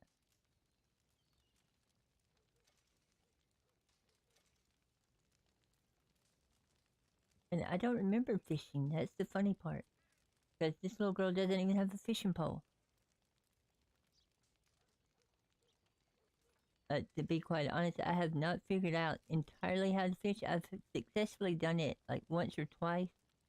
Still no clue how to do it because I'm used to RDO where you have the little pools and you just throw it out there and blah blah blah. It's quick, it's easy. Because one of the first things I did was took Ainurauco to my secret fishing hole, and it's no longer there. Like, oh. Now, also at a campfire like this, you can make your tea, all your different tea, like healing tea, energy, got your berry juice. That right there is the best stuff. If you actually know of a good red raspberry spot, you can get a load of them and then just go collect you a whole bunch of water out of the ocean. You got berry juice and carrots. And this is where you can make trader goods, so to speak. If you have like 20 raspberries, you can bundle them up into a basket and then turn around and sell those. So, trader goods right there to cure hides. That's a good money maker. String of meat. You gotta have 20 pieces of string of meat to make 10 pieces of string. I guess you're making gut thread or something. And we all know what corn mash is used for. Yes, there is moonshining. And moonshining is illegal. But you can set a still up anywhere you want to. You don't even have to be on your camp. You can just anywhere in the world you want to. Bait, personal little items. This is all your kit stuff. There, the outfit satchel, like I said yesterday, that allows you to change your wardrobe no matter where you're at. You don't have to go back to town to the tailor to the wardrobe station. Self-explanatory. Just a bedroll you can put out anywhere. That's something this little girl will eventually need to craft so she can stay out. Definitely needs one of those. The native pack. The hiking backpack is the most annoying and hilarious thing ever. I definitely could, JP. I actually have a friend that fishes, but fishing doesn't interest me. It's just one of those things that in this particular version of the county, I have no desire to fish whatsoever. It's not active enough for me. But that hiking backpack, it's that big old backpack that you see in the story mode. It's got all the lanterns and the pans, and it is noisy as everything. A character named G. Whitakers over on Twitch wears that backpack, and I die laughing at every time he turns it. He couldn't sneak up on anything wearing that.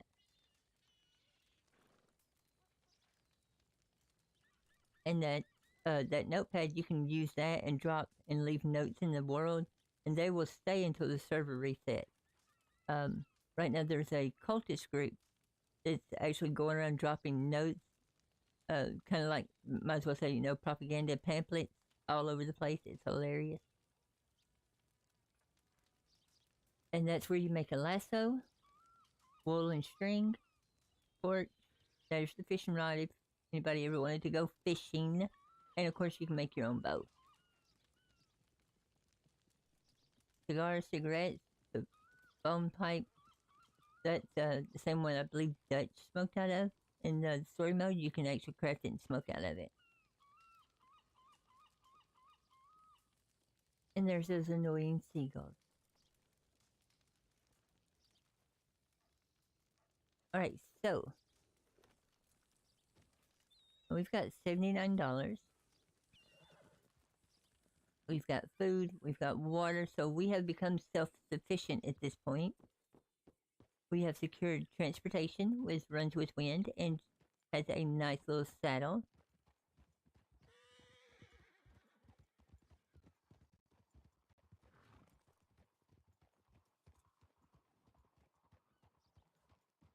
I wonder if the law is out today. The way the speed people are riding through town, I'm guessing the law's not here because there is a speed limit.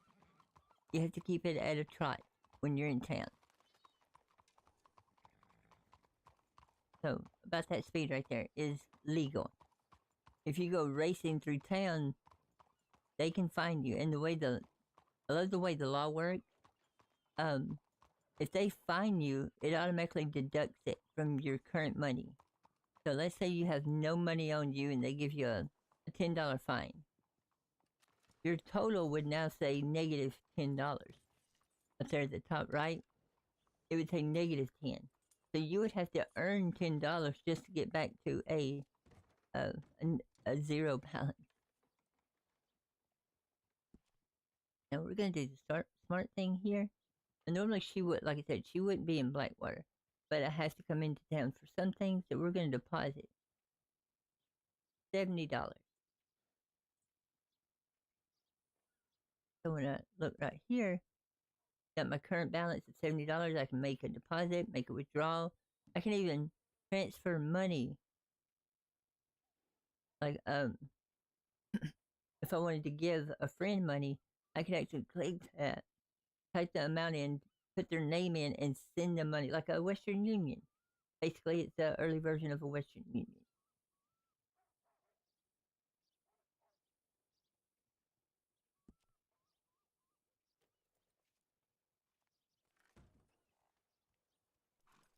Now, luckily, there is a law that when you're in town, if you have a long arm, any kind of rifle, shotgun, anything that would normally be on your back, that has to be put in your saddlebags on your horse while you're in town. You can't tote long arms around in town. A bow, on the other hand, does not count as a long arm. It's a primary weapon. And as you can see, I have no pistols, because this little girl will never use a pistol. It's all bow, knives, tomahawks, or throwing knives, and a lasso.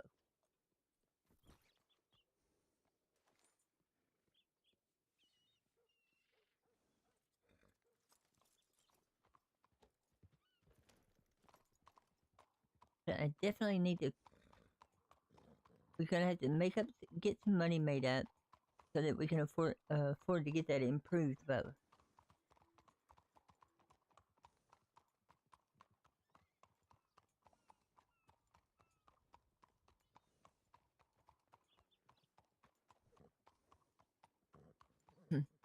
And unfortunately, I believe the native site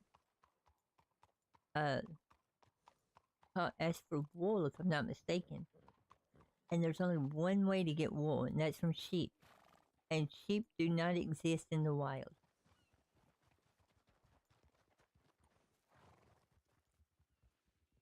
They're in an awful big hurry.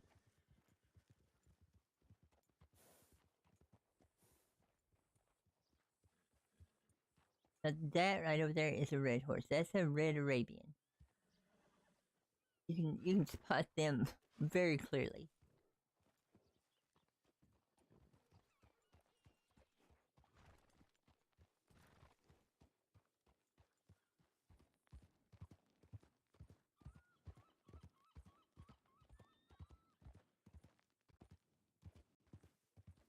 Okay, so I think I think our next objective is to get enough money to get that hide rack, because the horse is taken care of. I've pretty much got everything. Little girl's got everything she needs, and I mean, we've definitely got food and water, because water's free. So we may start seeing about moving her, but she hasn't been out of this area yet. So let's go up. Wonder if any of the Indian tribe is home.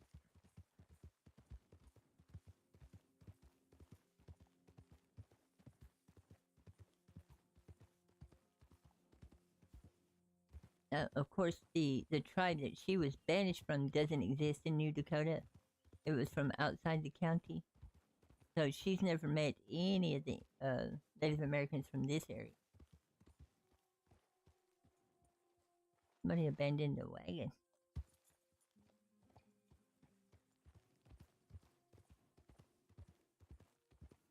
Now, of course, she doesn't know this. But that right there, there's a person that plays this game that Twitch's name's Hex.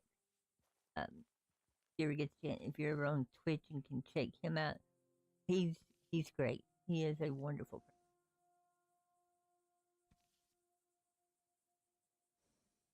person.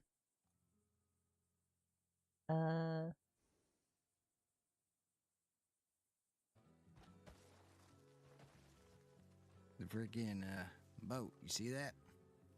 Yeah, I see that. That is yeah, Hex shit. on TV. That's his camp. He is a wonderful, wonderful Good. person. And of course, the person that was in camp sees me standing here and is probably wondering what I'm doing.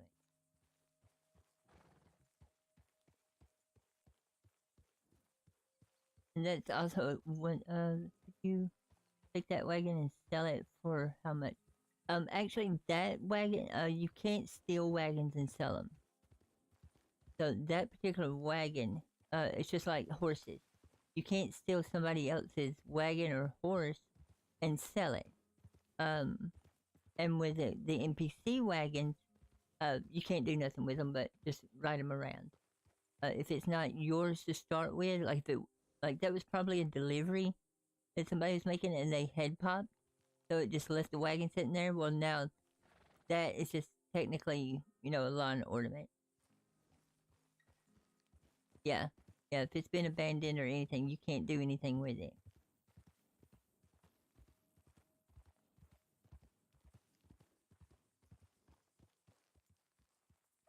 Because the way the county looked at it is that wagon belonged to the particular business that you quote unquote borrowed it from.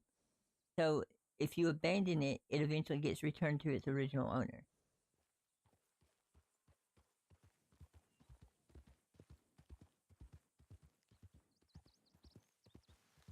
Now you can, like I said, you can't sell somebody else, another player's horse or an NPC's horse or wagon, vice versa. But you can steal them. If I was to hop off my horse and let's see that horse right there, let's say I was going to go tame it or try to break it, which I'm not a horse trainer, so I wouldn't even be able to sell it. But if I was going to tame it and I left my horse here and Johnny Appleseed was standing over there by that pole and saw me get off my horse and he come running over here and jumped on my horse, on the mini map you would see my horse head icon just take off. And I would look around and there'd be somebody on my horse. There's nothing I can do. I could call up my horse for days. My horse would not come back to me because it is now currently having to follow the commands of another player. But now if that player stops and gets off of my horse and I call it, my horse will run back to me. But that happens a lot with horse thieves, which is a punishable crime. Yes, you can sell wild horses. Excuse me. If my job was a horse trainer, I'm a herbalist, but if I took horse trainer, I could go over there, tame, break that horse, break a wild one, take it to the horse fence and sell it. That's actually how Ainurauco makes all of her money. Is I go out hunting the rare horses, like a Missouri Foxtrotter, the rare Arabians. I break them, take them to a horse fence, and sell them for $200 or $300. So yeah, that is an actual profession.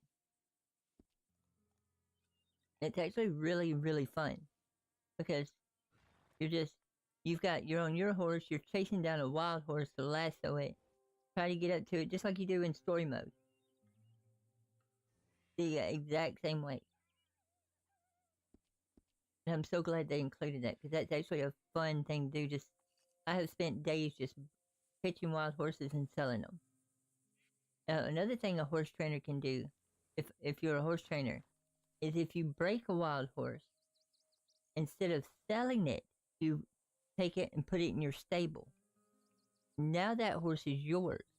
You can then turn around and train that horse up, like we were talking about yesterday, instead of up to ever how many levels. You know, the game, the RDO has four levels of bonding.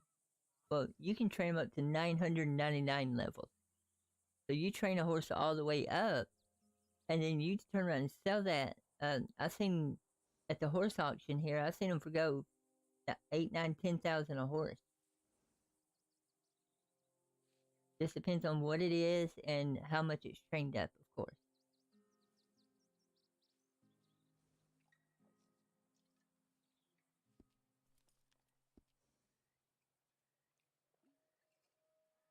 Yeah, because Moria, Ainurauco's White Arabian, I think I trained it up to level 4.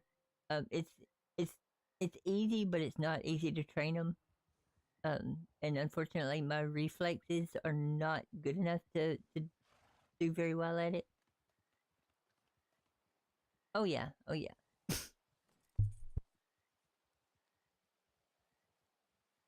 But you get an Arabian trained up, to max level, they're still skittish, but they're not near as skittish as they are in the RDO.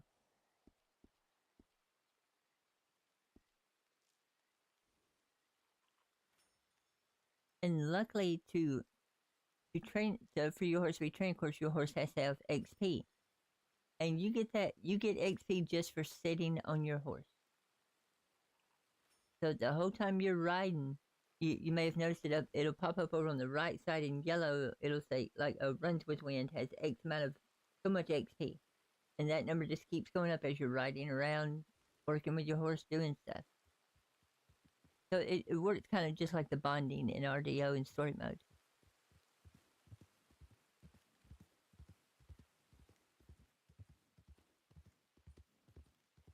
Let's see.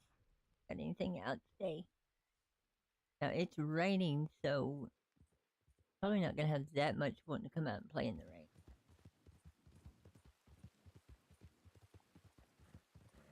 I'm actually glad I got this particular horse, because when it gets wet during the rain, it turns metallic.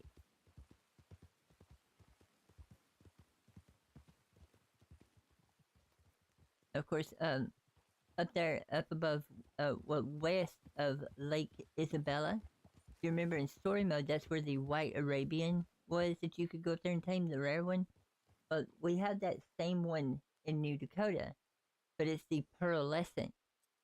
So it's the ultra rare White Arabian spawns up there.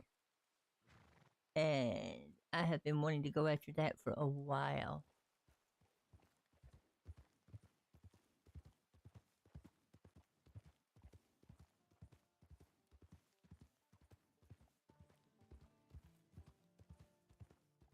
Because that one is one of the fastest horses.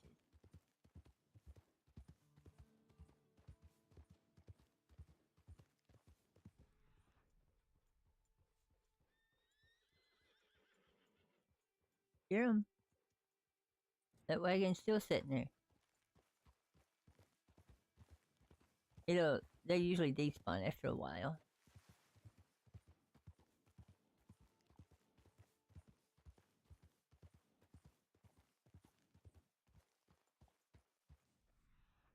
See it right there.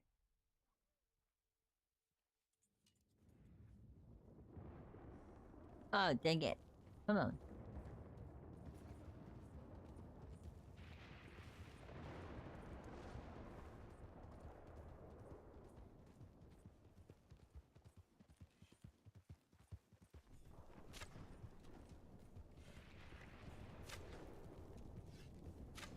Oh, I couldn't hit the broadside of a barn with a banjo. Really? Well, that works. Well, that one's getting away.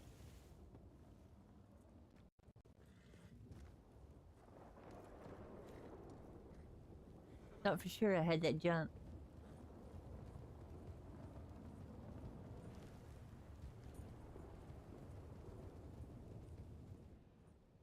that one got away. And that's why I try to sneak up on animals.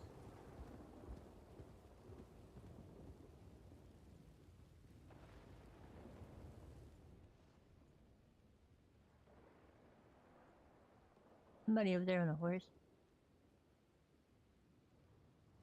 Yeah, it is.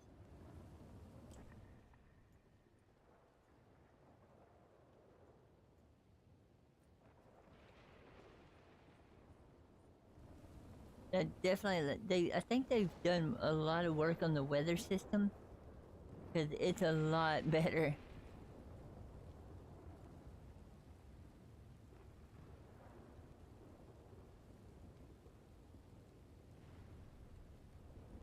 It's actually kind of pretty.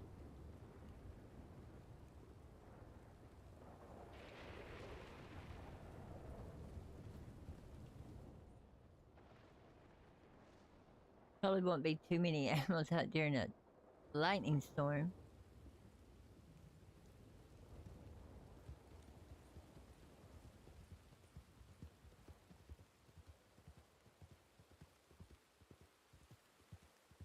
But yeah, all in all, for me, this is just for me when I say this.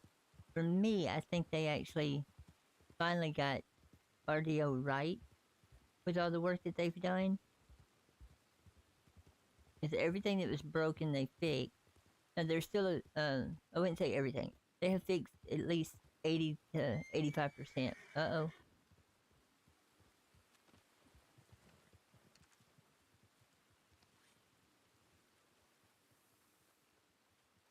Oh no, come back here. Come on.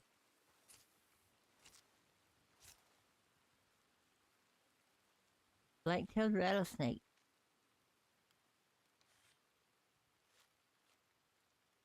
Now what's funny too is that little dot that popped up from that snake, everybody in the area can see that dot when it pops up.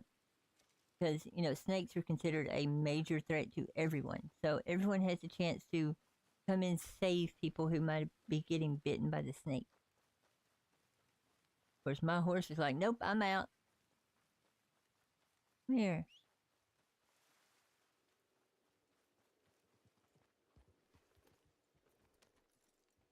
There we go.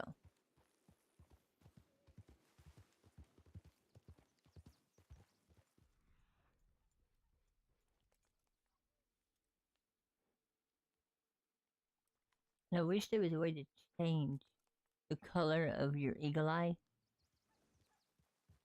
Because sometimes that blinking white silhouette blends perfectly into the terrain, so you couldn't see them even if you was using it.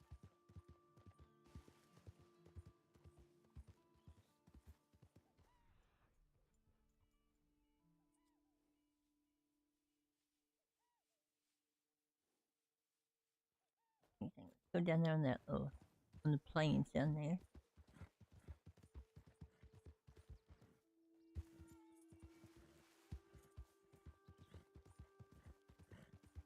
We'll start working our way over towards I say Emerald.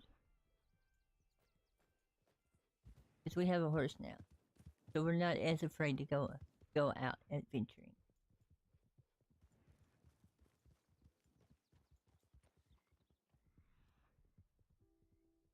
Burning a trail across there, buddy.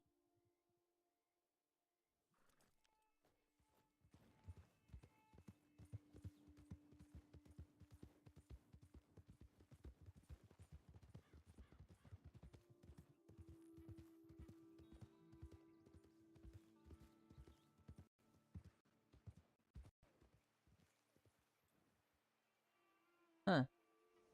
Yeah, sure, let's try.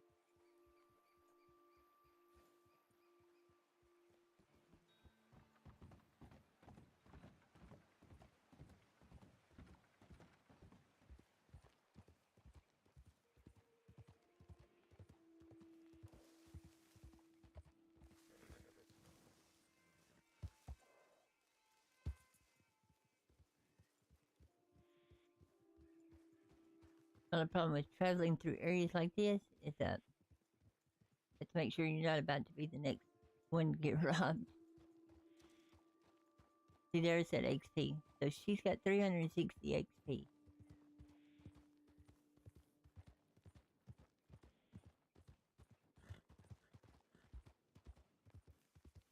or he, or keep forgetting. Every horse you tame out in the wild will be a male. So in order to get the females, you have to purchase them, like the Arabians and stuff like that. You have to buy them from the stable, but only a horse trainer can buy them.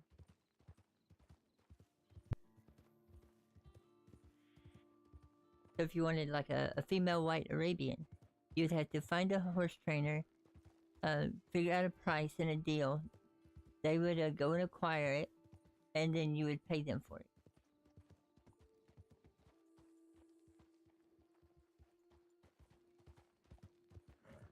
Now, usually there's some pretty good hunting down around the river there, Dakota River Bend.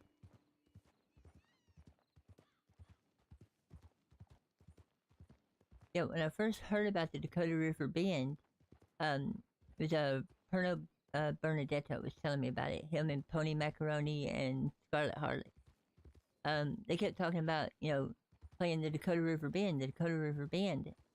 And if you've ever looked at the RDO map, there it is. So I literally thought they were talking about this the entire time. I thought, what's so exciting about this one camp? I couldn't figure it out. And then finally they explained, no, that they, RDR2 modded community. Howdy. Howdy.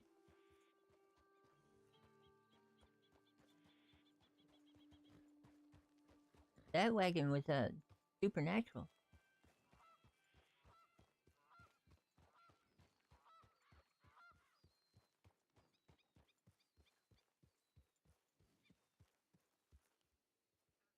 There's the ship in the river. You don't see that in online. So we're going to goof it. Go, Grace.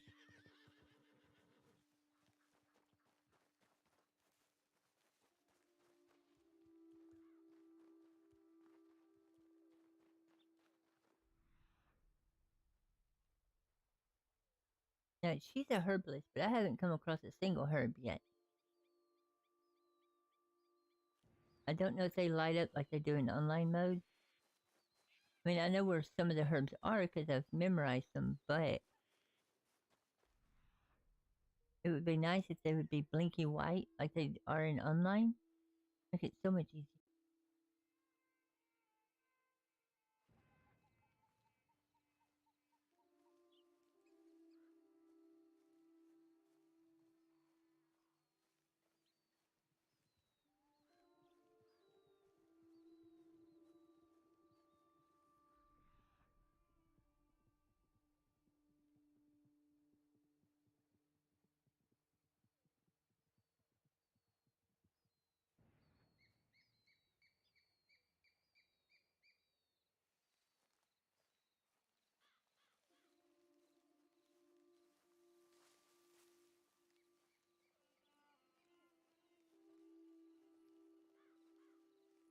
Okay.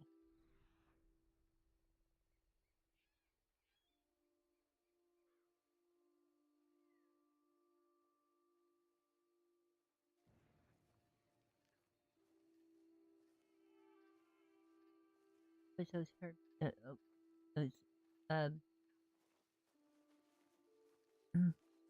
oh, you don't save the game.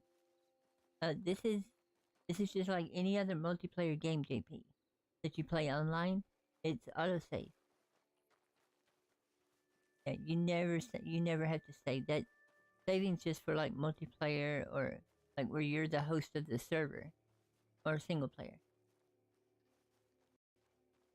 Yeah, if I logged out right now and logged right back in, it'd be like a blink.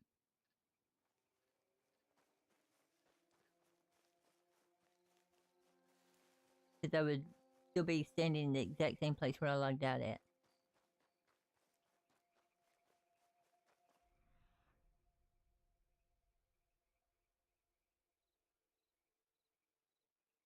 Usually there's deer, but of course it is nighttime, so they're probably not going to. But running around at night in the open world is also one of the most dangerous, because if there's believe it or not, criminals actually kind of stick to if it's during the day, they're more hesitant to rob you because they don't know who might be around.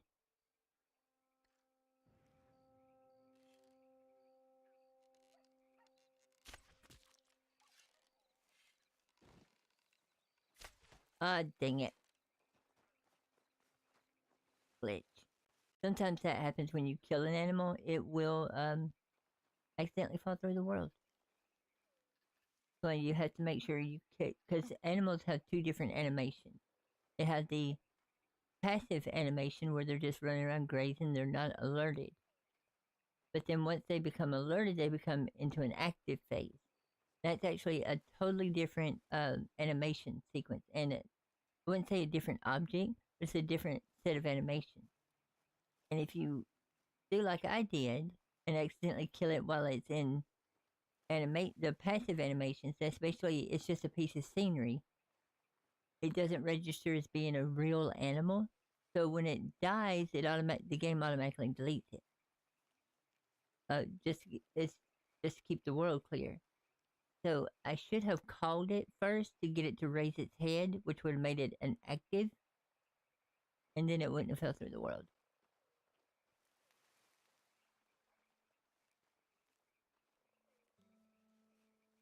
But that's okay. It happened.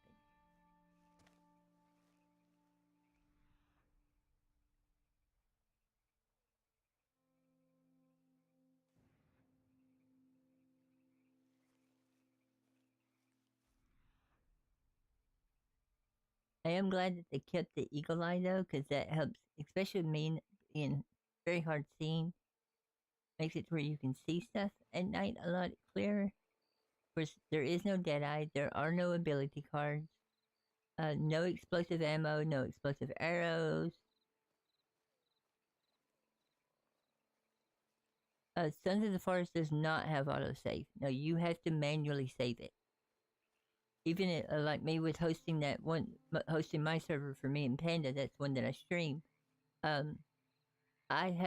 Before I log out, or that's also why I save at the end of every day in case the game crashes. If you don't save it, then you reload next time you load, it's gonna be your last save point. Now, of course, there is a neat thing that they included with Sons of the Forest as far as the multiplayer. Like me hosting the server, I save the server and my character. But Panda, whenever he logs in, it's going to log in he can save his character specifically in my world. So whenever he logs in, it'll always be the last time he saved in my world. So that helps out a lot. So like if me and him's playing in playing in my world and he has to leave, well then when he saves his character, when he comes back, he'll be exactly where he was when he left, regardless of what I have continued to do in the world. That's how I can keep that's how I'm able to keep playing the game and building the base even though he's not around.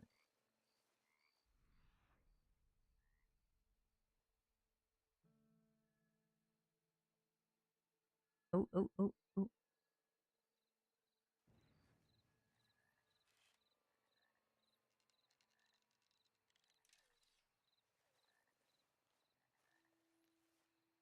Is that a body? It looks like a dead person.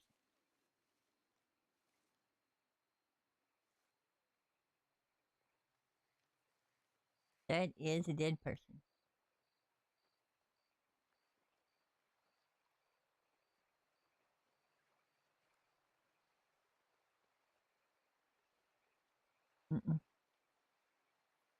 Why is there a dead?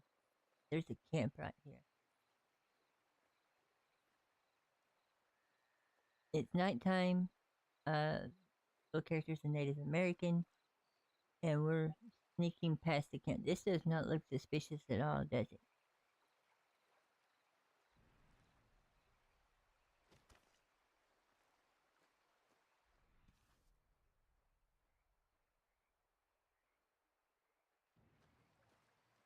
hopefully there's nobody home. Yeah, I don't think.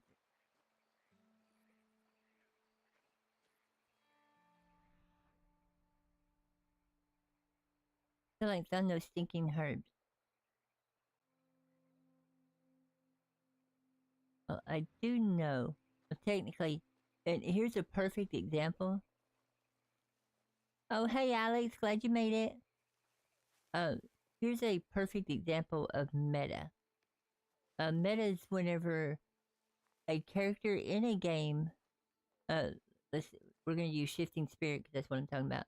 Whenever she would have knowledge of something that she has never seen, experienced, heard about, or been told about. So, she's a herbalist. And so she's looking for herbs. Now, if you notice, I've actually purposely been doing this, just so you know. I haven't picked a single herb with her. So she technically has no idea what she's doing. But me, the real person, know where herbs and berries and stuff are because I have picked them on other characters. So if I was to if I had just hopped on her horse and rode straight to that spot and started picking, how did I know to go? How did she, Shifting Spirit, how did she know to go there to pick those herbs? Because she's never heard about it, been told about it, seen it, or anything. So that's what they call meta. It's when a character in an RP scenario has outside knowledge that there's no way they could know. So I'm actually traveling along the road, actually trying to learn where some more herbs and stuff are, and maybe get some meat and stuff along the way.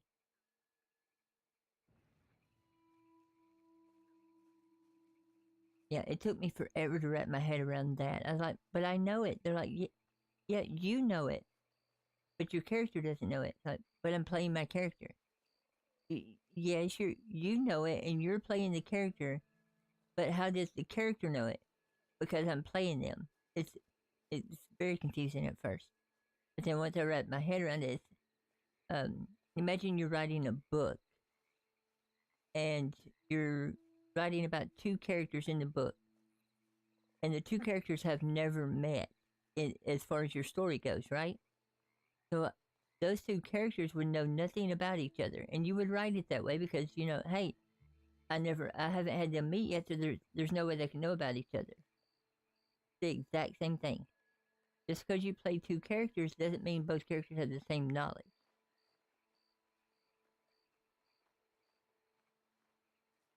And that's all role-playing actually is writing a book, but with actual characters.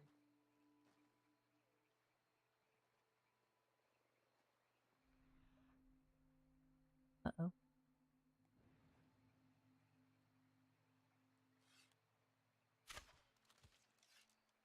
Get it? I couldn't see, so I have no clue. There's my arrow. Well, obviously I didn't get it.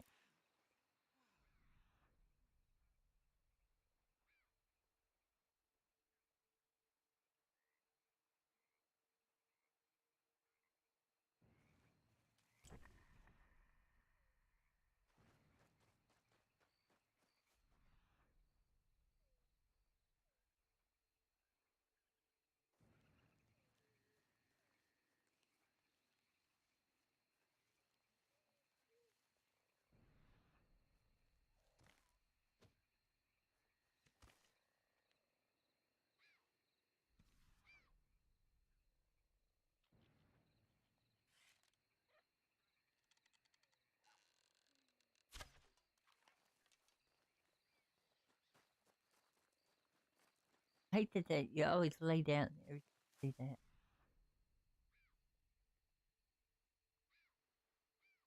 And that little sucker is down. Okay, so we're not gonna chase him down and waste all that. He just straight up booked it. He's like, I'm out. Can't tell if that was a light or blinking. Can't see nothing in the dark. No worries, Alex. No worries.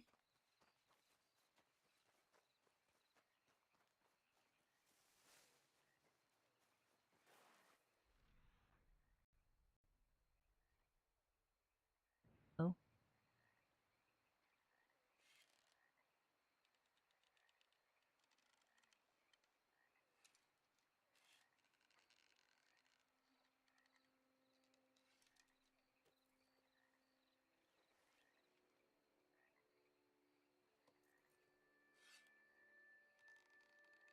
Come on, I can get my hands to work.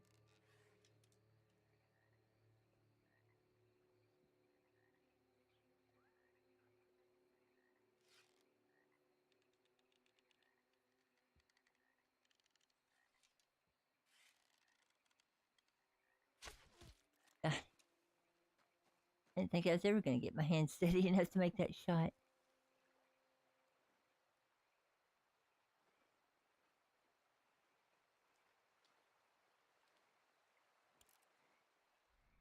There's my arrow, and the muskrat just... That figures. But at least I got my arrow back.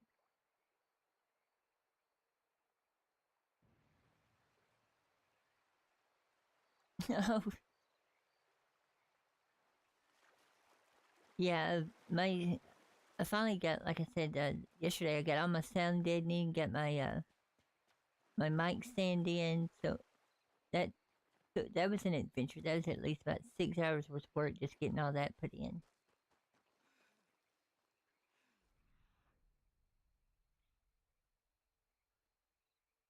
I've actually been doing good. There's been trying to stay off of the main path while I'm traveling and hunting.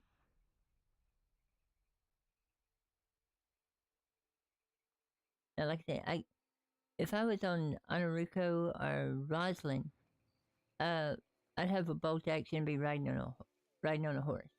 A lot easier to hunt, a lot faster. But this little girl doesn't have that. Just has her bow. We are going to get on runs with wind and make up some lost time here. Yeah, this is the Dakota River Bend. That's also the server we play on. And we are making our way over to this area here.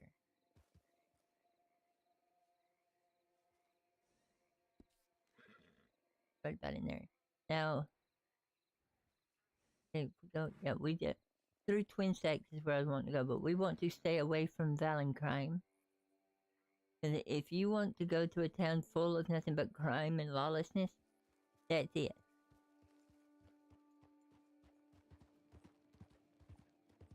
And it's also nighttime, so I can't really see that well.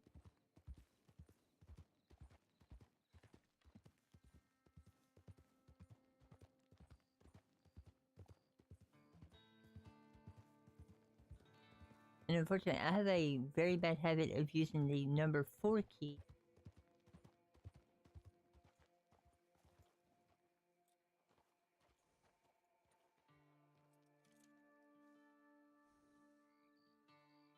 I don't know what that is.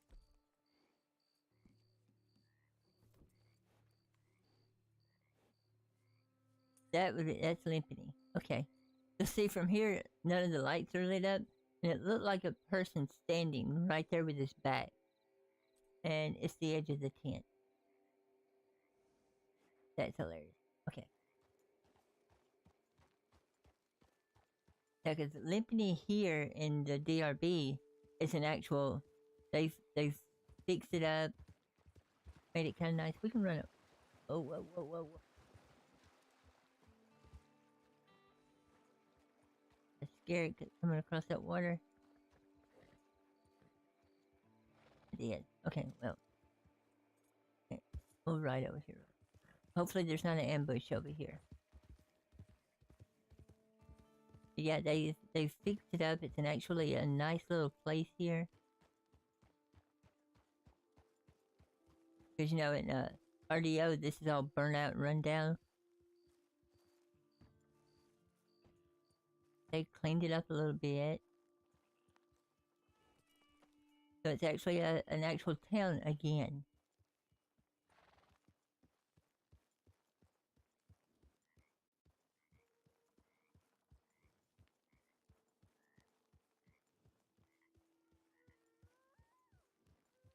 We got a sheriff's office and of course the jail.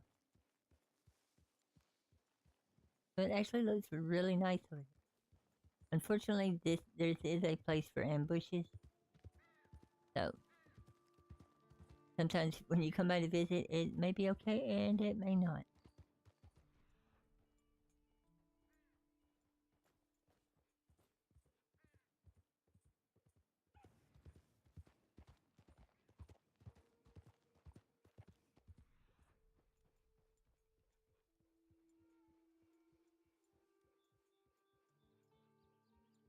It looks clear.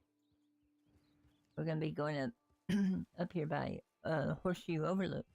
But you know, from excuse me, from the story mode was the first camp, but technically the second culture was.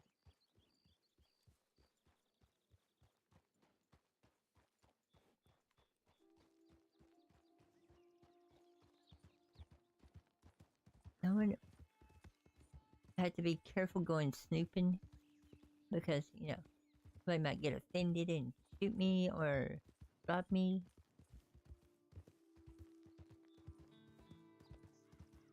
Just wanted to see if anybody's actually claimed Horseshoe Overlook. And that would be a yes. Somebody has claimed Horseshoe Overlook. So you can see the Dutch Vanderlyn gang's camp is actually here. But you can actually, a player actually claimed it. So you can see where they doubled the tent, where they put theirs inside that one. So they actually have a nice little scenario spot here.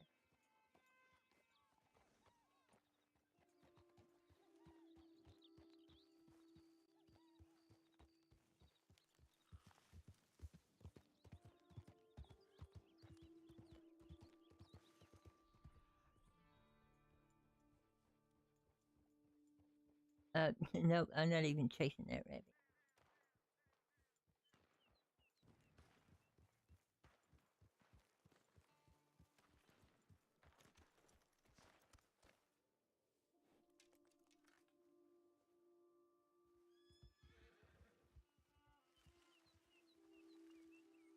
Not entirely sure why they were gunshot, but considering it's we're this close to Valentine, or we actually call it Valencrime.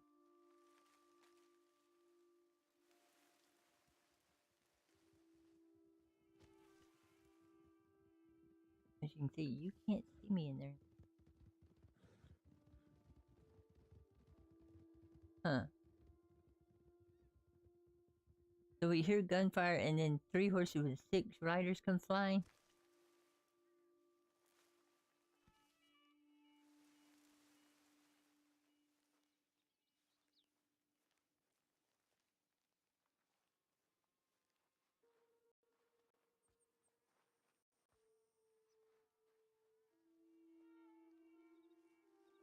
So, yeah. So either there was a robbery, some kind of crime, or that was posse going after him, or that was the actual gang that did it.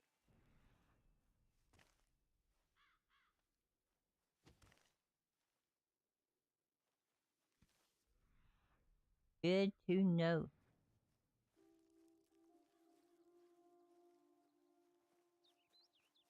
And I'm playing a Native American character, so...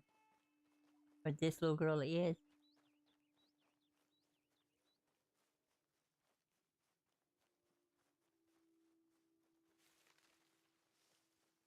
So just by sheer nature, she would be cautious of everybody and everything.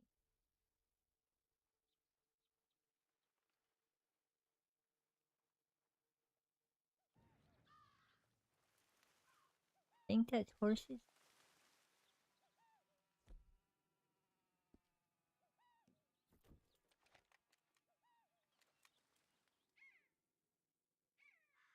That is horses. Okay, so You can kill horses, but you don't get anything from them, so it's completely pointless.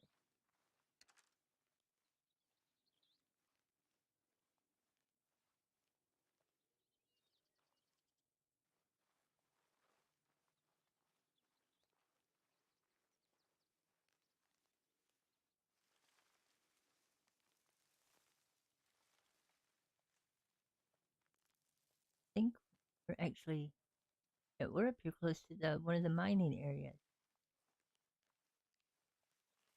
This spot right here is actually really good for horse trainers. If you're just wanting to tame a bunch of horses and sell them, this is a good location because we're right here close to Emerald where you can sell them at.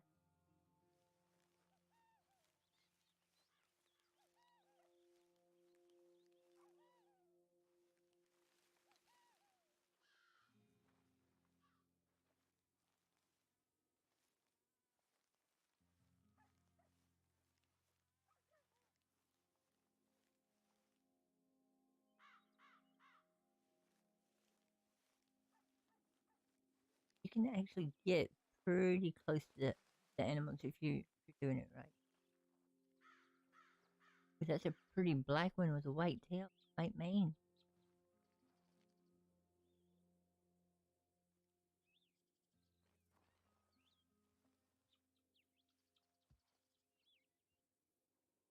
Oh, he's got white socks.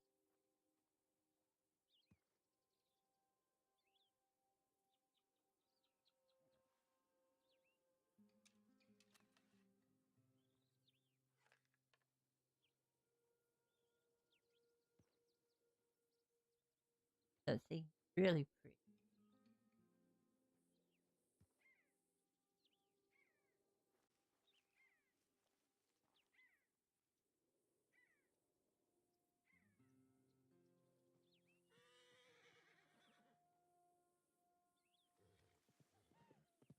We finally got close enough to smell.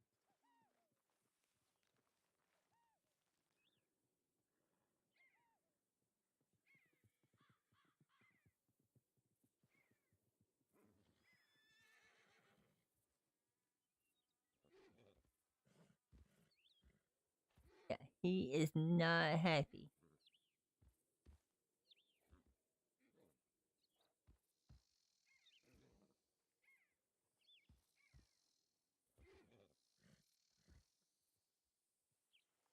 That he's closer.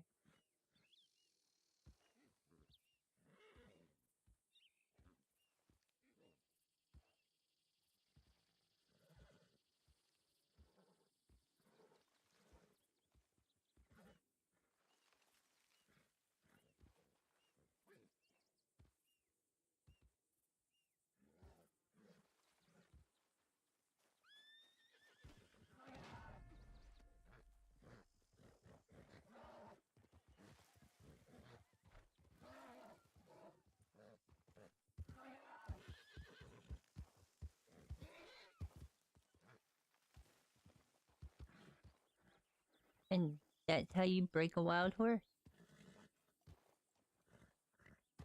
So you don't even need another horse. You don't need a lasso. No, you just gotta be patient and careful. Because if you spook them, they run off. But if you just ease up and get them agitated, they'll become defensive. And that's what he was doing. That's why he kept bucking and everything. He was trying to scare me. Well, because he was in defensive mode, I got close enough where I could run up to him and jump on his back. I mean, yeah, it takes a lot more time and a lot more patience, but it's also a lot more fun.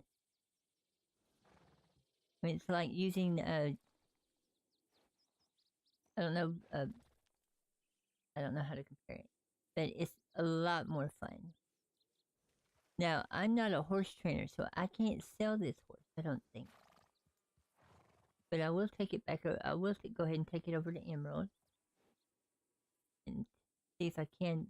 But now, the whole reason I came by this area is one of the professions you can get is mining. And you get a mining pick, and this is one of the areas that shows up as MA mining area on the map. And you can climb down in that hole right there.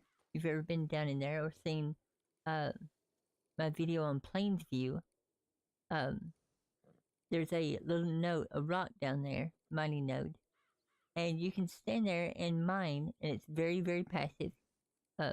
Requires 2 clicks, one to start mining, and it will randomly tell you, hey, you found something, collect it, and you hit it, and you collect it, and then you start the process over. So, and it has a sound with it, so you can actually sit here and mine while you're watching a movie. I may or may not have done that. But yeah, this is a pretty horse.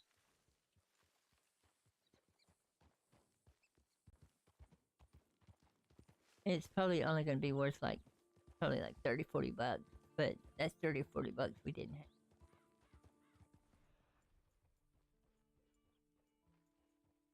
But now, as of right now, this horse doesn't belong to me. It's a wild horse that I have broken. And I can take it and I think I can sell it. I think only horse trainers can do it though, but we're going to find out. But if I wanted to keep it, I would take it to the same horse fence and he would stable it for me for a price. Basically, you give him money, he writes up papers saying it's legally yours. And so, then it would become yours. But we're going to... I mean, it starts off with pretty good stats right there. I mean, that's actually really good.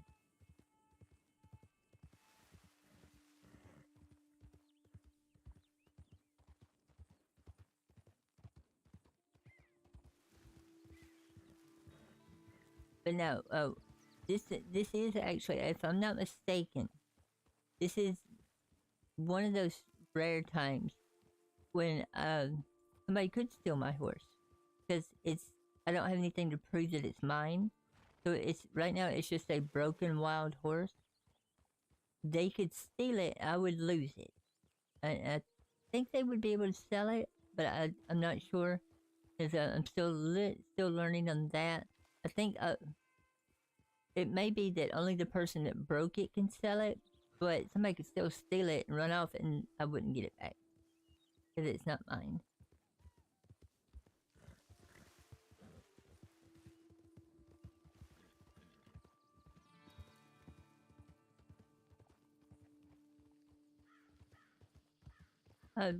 Actually, JP, yeah, that's what I said. We're taking it over the fence to see if I can sell it, but I think it's only a horse trainer that can sell them, or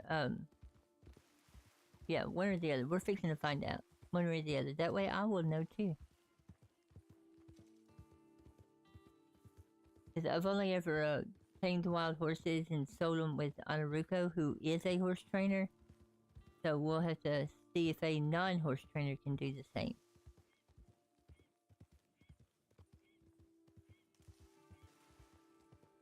I am just glad I was able to get that clip of me taming a wild horse with no lasso, no other horse, no nothing, just sneaking up on it and jumping on it.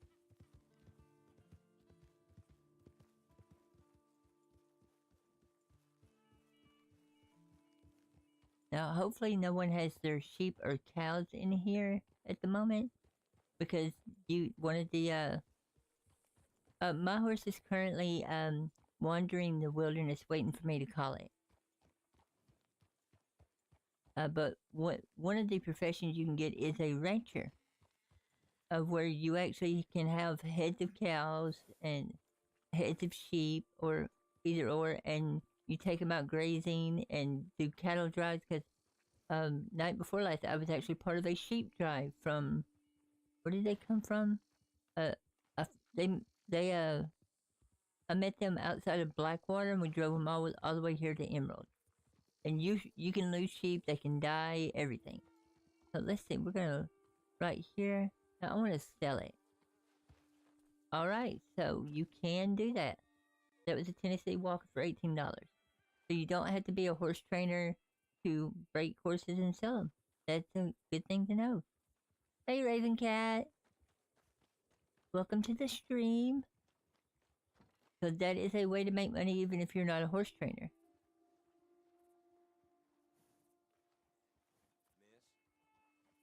Howdy.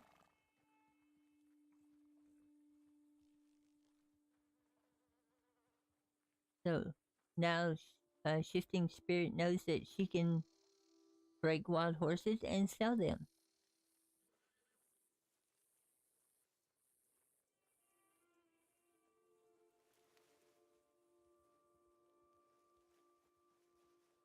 So yeah, I'm actually trying to play her the right way and not use what I know about the game, but to an unfair advantage. But that was actually something I didn't know. So, like I said, I've only been in the Dakota River Band for a couple of months, and I've played the game, but I haven't played the game because I've been working on videos and things like that. Right, so now, let's see.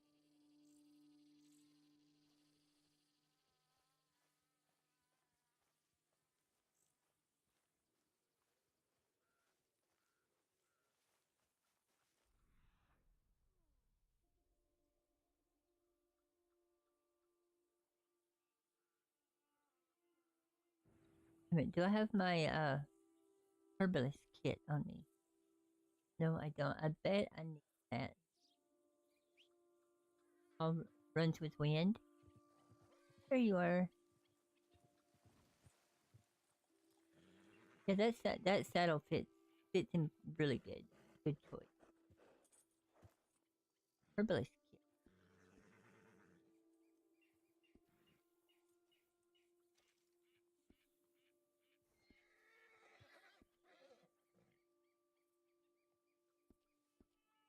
Okay, it doesn't do anything. That's good.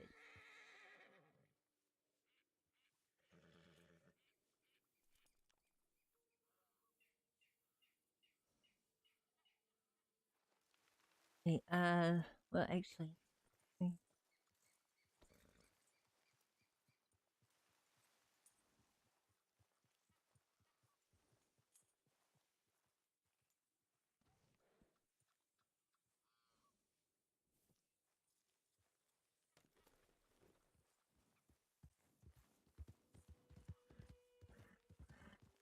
of course, JP, it can hear me.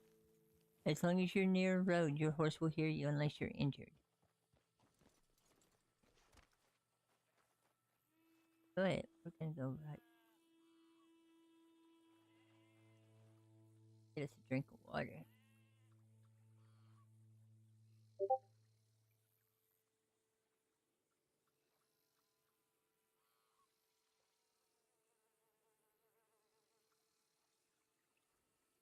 I know, JP.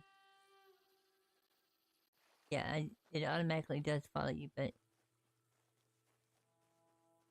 Right, and you notice in online mode, like RDO, is I heard sheep. I don't know where they were. Yeah, right there's one. Alright, in online mode, and in story mode, a lot of people go to Emerald Ranch to, kill and, the sheep and the goats and everything like that. But that sheep right there, I don't know if that actually belongs to an NPC or a real person. And they may have left it here while they ran to Valentine and come back. So I don't want to kill that sheep. Because I definitely don't want to get in trouble.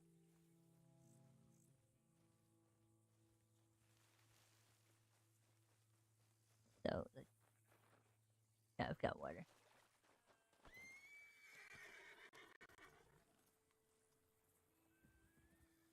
So we're gonna just look around Emerald Ranch here. See if we see any herbs or anything.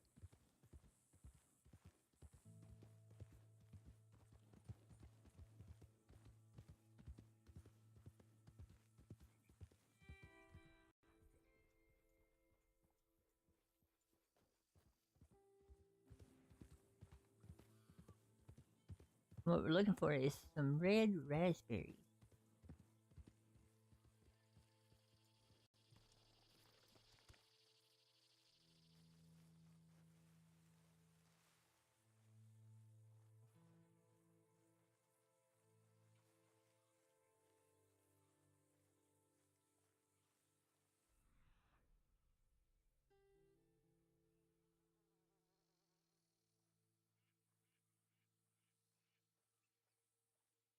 Don't think that's me.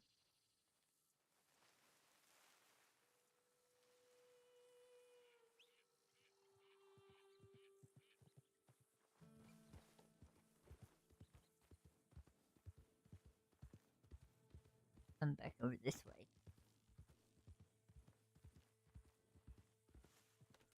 I think that's just a bush. I'm having trouble seeing them.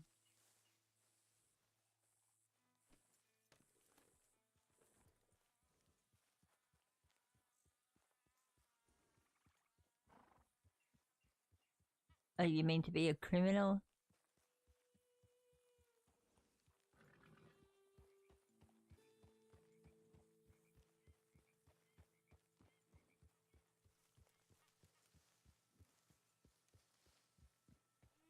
Well, as far as being law-abiding or not law-abiding, or there's you can actually skirt the line in between. They both have their pros and cons. Both of my characters have close to the same amount of money, but my criminal did it by robbing banks and cohorting with, criminal elements.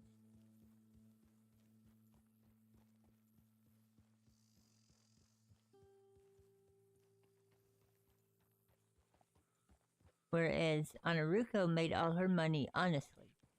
Now, the difference is between the money, as far as how to get the money. Criminal gets the money for higher risk, quicker payout. Whereas if you're doing it law-abiding, it's going to be hard work. You're actually going to have to put the time in and make it. So they both have their pros and cons as far as that goes. And as far as herb location compared to RDO and Dakota River Bend, they're different.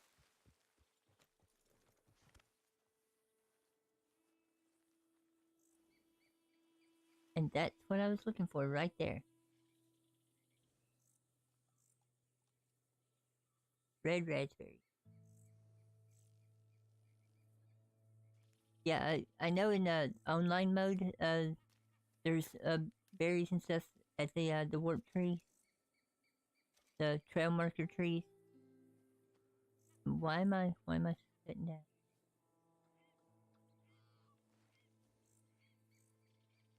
It's just it's a little bit different. Things are kind of a little bit different here in New Dakota.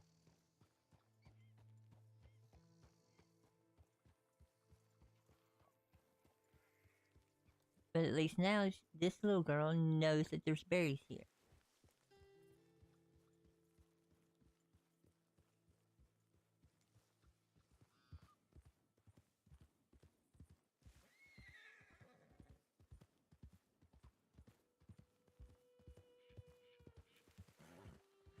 Now we can just ride around and look and see if we find any more. But we also know that herbs do not blink like they do in online mode. So you've literally got to know what they look like and where they are, or you're not getting anything. Oh, there's one. See, once I found one though, now that color sticks out.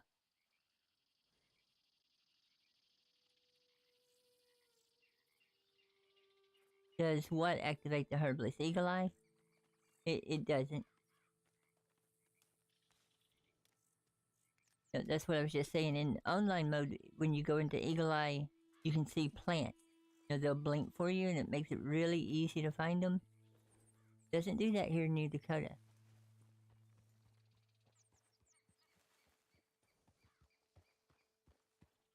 Because what all Eagle Eye does here in New Dakota is basically clear vision. Kind of like if you was staring at something really, really hard and focusing on it. I could use the herbs before. Anybody can make those berry juices and things like that, not just a herbalist. A herbalist, whenever they pick herbs, get more stuff from them. just like a trapper, they can set traps, catch animals, and then when they skin them, they get more meat, more pelts than the average person.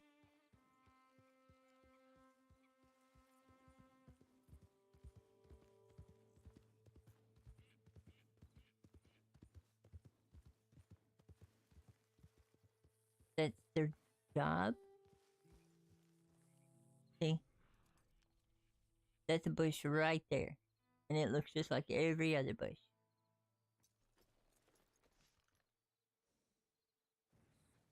But because I'm a herbalist, I'll gather more from it than a regular person would.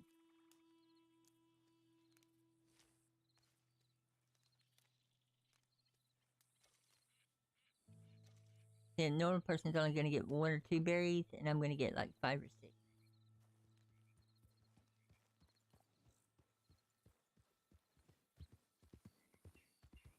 And it basically boils. It's just like any other gathering job, just like in real life.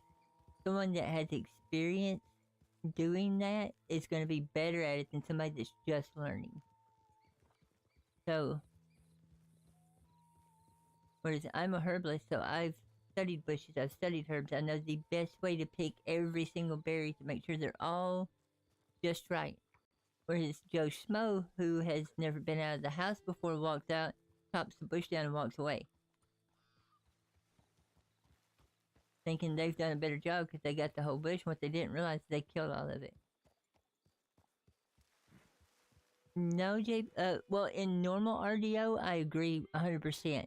In Dakota River Bend, remember I said they tried to keep it as realistic and true to the time period and real life?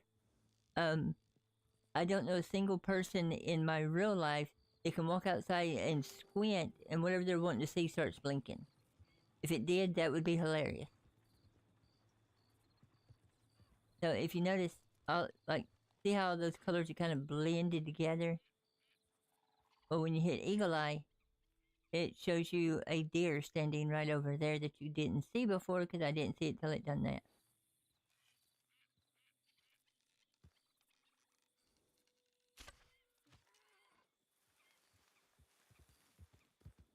So literally, to me, that deer wasn't standing there till I hit Eagle Eye because the colors were all blended together.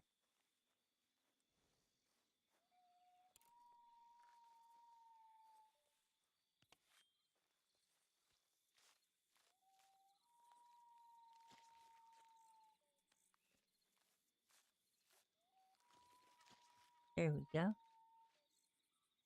Oh, got some berries and a deer. Sun's getting low.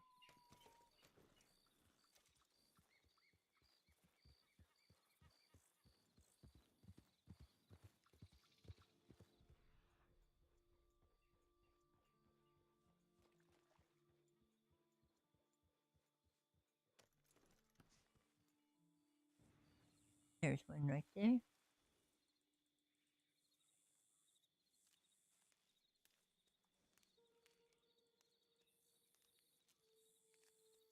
Oh, so you're saying that it's kind of like a knowledge. Once I found it once, I should be able to use Eagle Eye to recognize it again.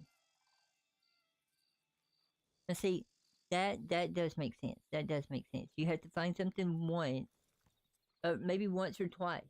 Kind of like in RDO where when you learn inspect an animal, sometimes you have to inspect it 2 or 3 times to learn everything about it. So see now that would make sense. I get a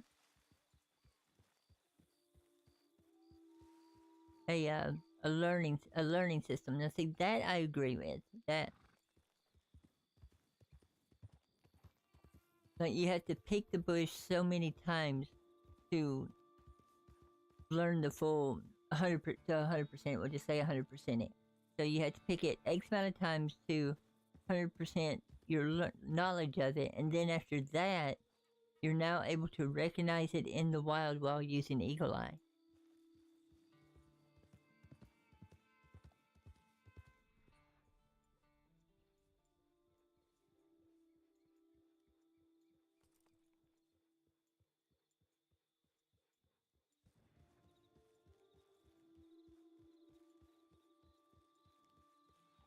Alrighty. It is now come and gone. It's been in the county 3 days. A day lasts 45 minutes, I think, is what was told.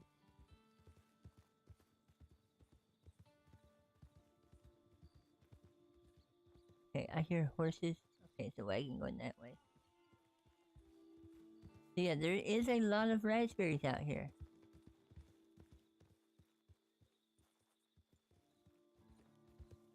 See, that would actually, if we put it all together, you would have to have the herbalist roll first. So if you're a herbalist and you pick bush A X amount of times and fully study the bush, then you are now able to use Eagle Eye to recognize that bush while out in the wild. That would be something that would be it'd be other than getting extra berries or extra plants, of course, but a little perk.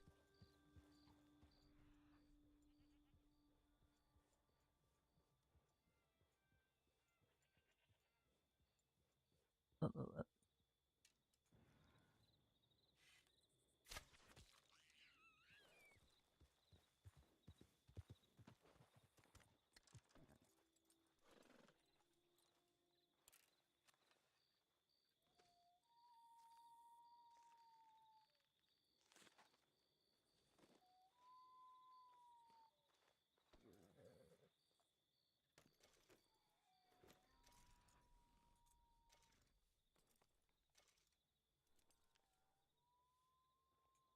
Now, I know they would have to make it, excuse me, they would have to make it kind of realistic.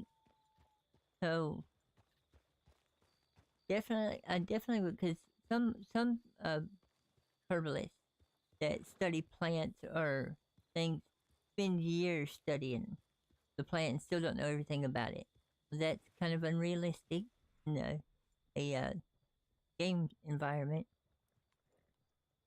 But I would definitely say the X amount of times, like 10 to 15, would make it a challenge and make it worth learning.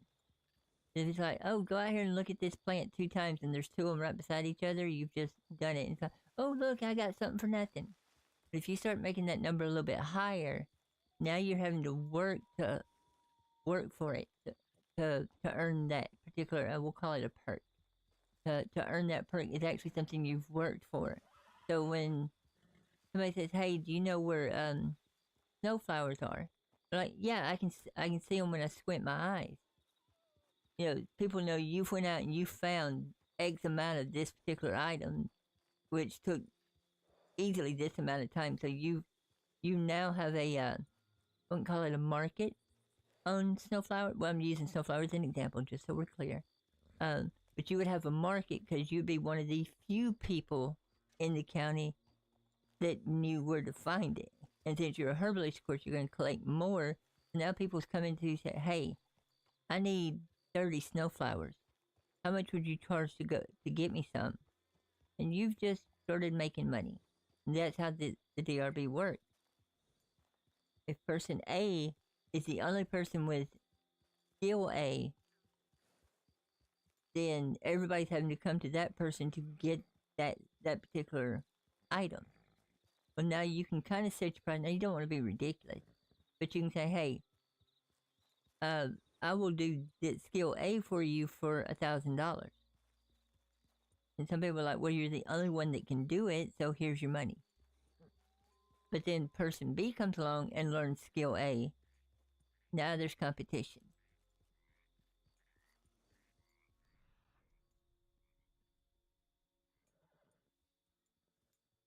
And trust me, there are some rival competitions in this game.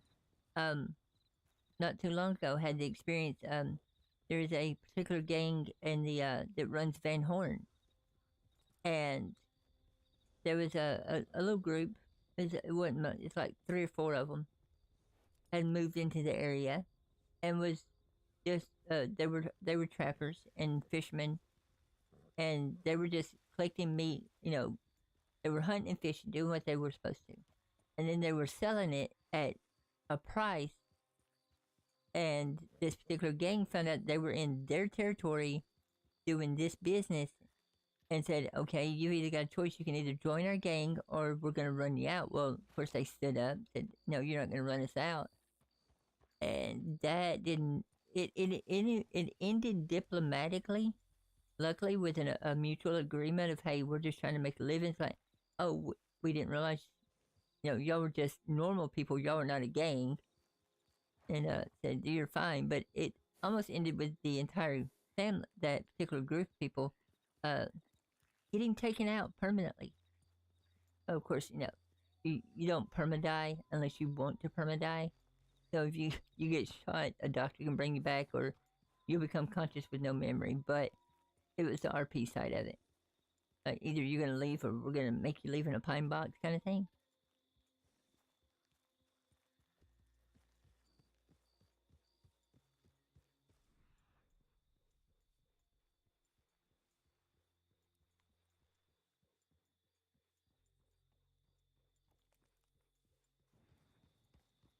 Hey, I am not seeing any more of those. We'll go and check it this way. That one? Nope. Leaves are... Nope. That's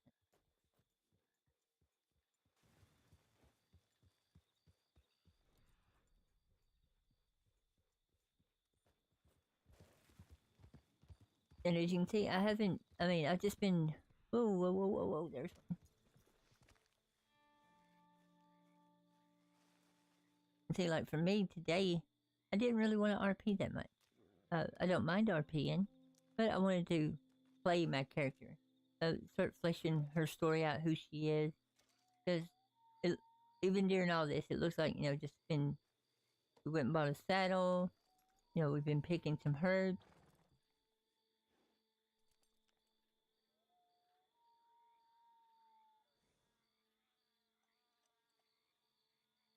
Well, for the player market, it's a player, think an auction house is what the player market is.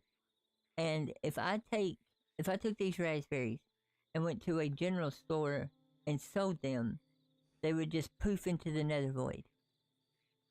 You know, just like when you sell junk in any game, it just poofs into the nether void. So those raspberries would no longer exist. But if I take these raspberries and I go to the player market, farmer's market, because it is an edible. Oh yeah, definitely doing some yeehaw on the DRB there, Gibson. Good to see you. But if I take these berries and I put them on the farmer's market, and I can set whatever price I want. Okay. This is gonna be completely inaccurate and a huge exaggeration. Okay. I take a raspberry and I put it on the market for $2 for one raspberry. Unless I have went through the market and checked everybody else's price, it's not going to tell me what everybody else's price is. Whenever I put mine up there, it's just going to say, okay, you want to sell this for $2? Okay. Then everybody that walks up to buy the red raspberry is going to see everybody that's selling raspberries and their price, and mine's going to show up there for $2. But it's a completely player-driven marketplace. You can set your stuff way cheap. You can undercut everybody. Or you can sell it for what you think it's worth. You can sell it for what it's really worth. Or you can just go stupid crazy. But here's the problem. Let's say I put my raspberry up there for a nickel. All I want is a nickel for my one raspberry. And everybody else is selling their raspberry for $1. And then somebody buys my raspberry for a nickel. Well, and then before anybody else can buy another one, I put another one up there for a nickel.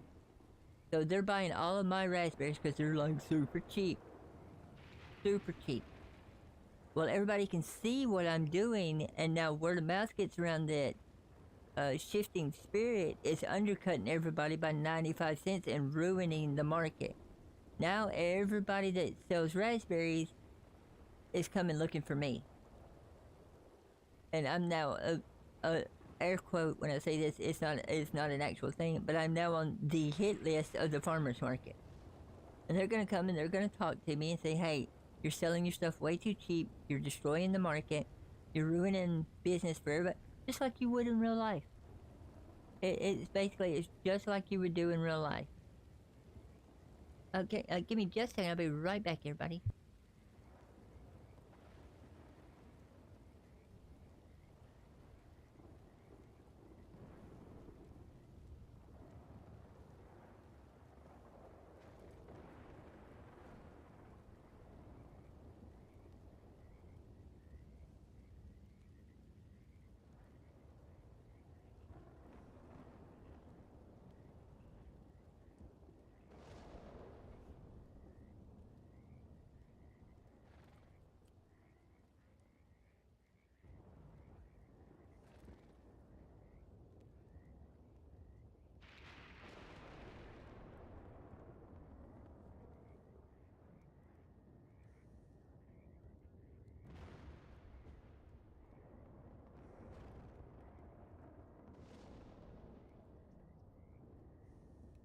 Sorry about that. I am back. But yeah, so that's kind of how the farmers works, and as far as things. Oh no! They would not have to put a bounty out on me. See, that's the beauty of this, because I haven't done anything illegal, so they can't put a bounty out on me. But it's kind of like okay.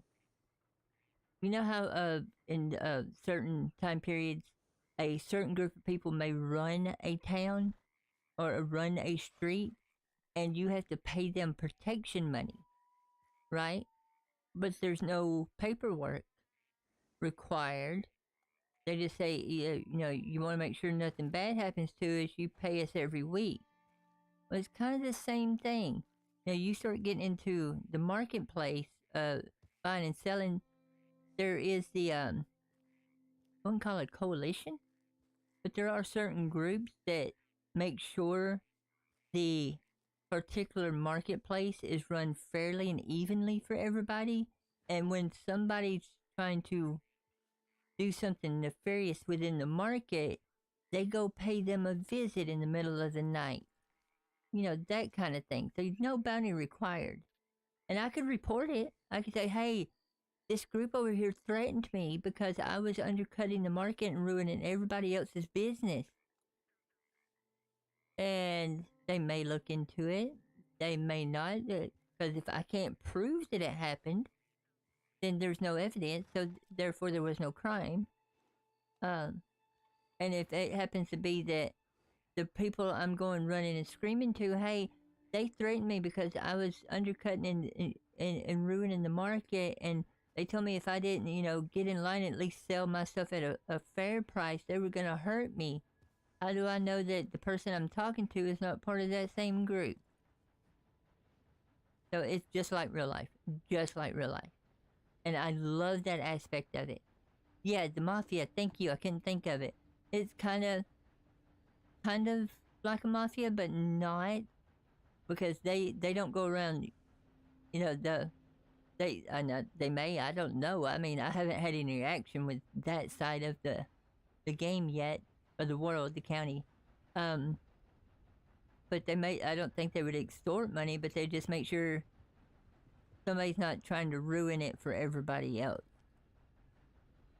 Now, if the average price of an apple is $5, and I want to sell mine for $4, okay, that's not that big of a deal. But if I want to sell my apples for $1, now I'm purposely trying to steal all of the business and corner the market. Monopoly, that's it. And monopolies are not necessarily favored. You gotta at least keep it fair for everybody else.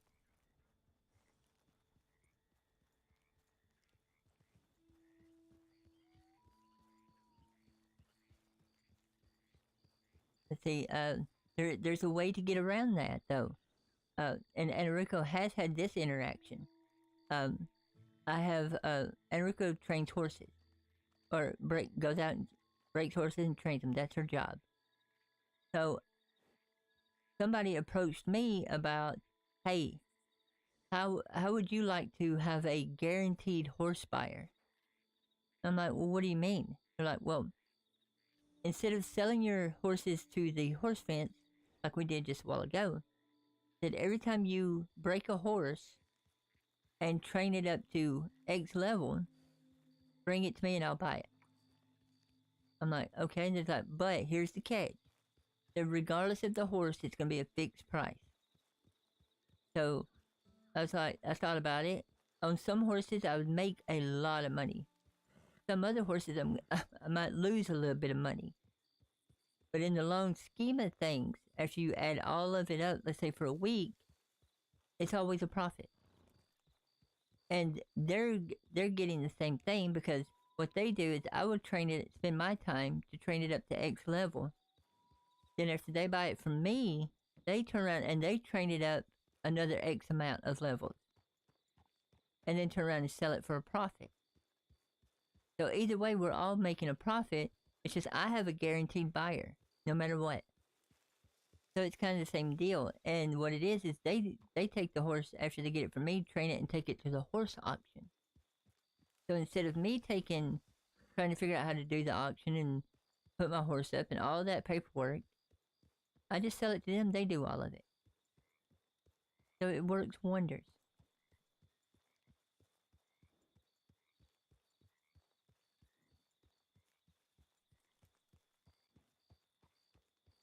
Okay, give me just a second.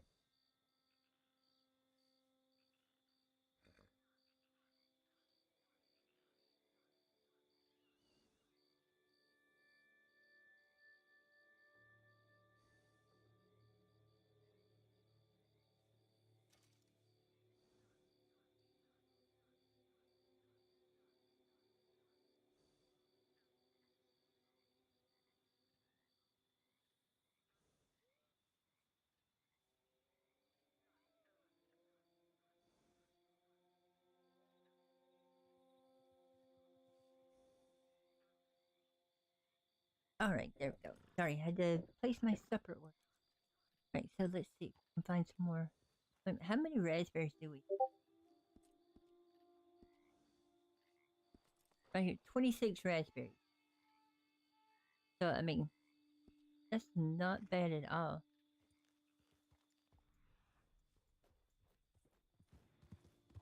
That, oh, girl. That one? Nope, I keep calling her girl. I'm so used to riding girl horses, female horses. I'm not used to having a guy that I...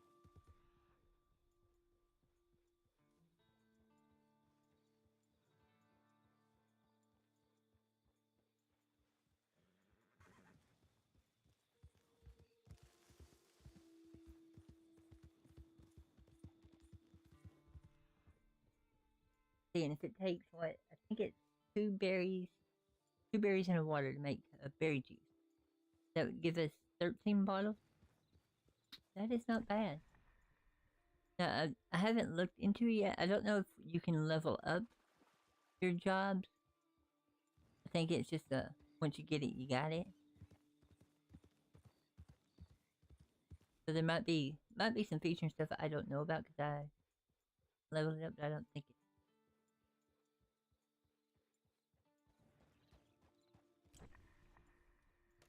Is that a thing?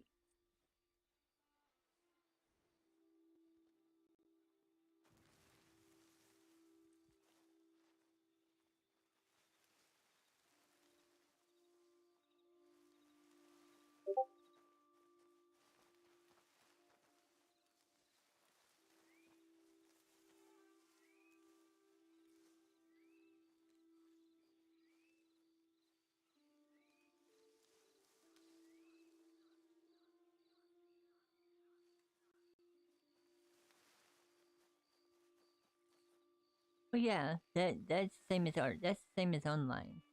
If you make bait, it'll always pull animals in.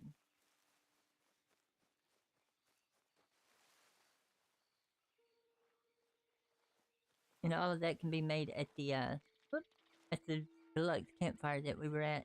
But your personal one, or even the one in the town, you can craft it up right there.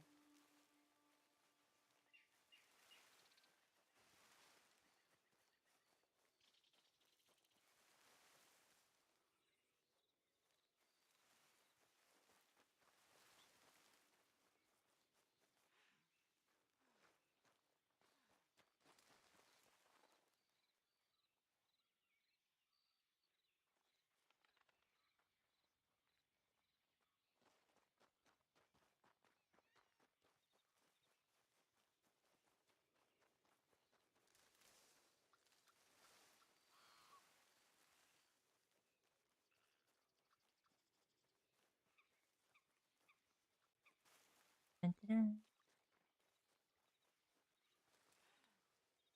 Now, I think, if I'm not mistaken, one of the people in the county that I know actually has a, we call it a scrawled note of some of the best herb locations. She, Shifting Spirit, of course, hasn't met them yet, so she doesn't have that map. But maybe sometime soon she'll get to meet them, and he can pass her a copy of that map, and that'll help out.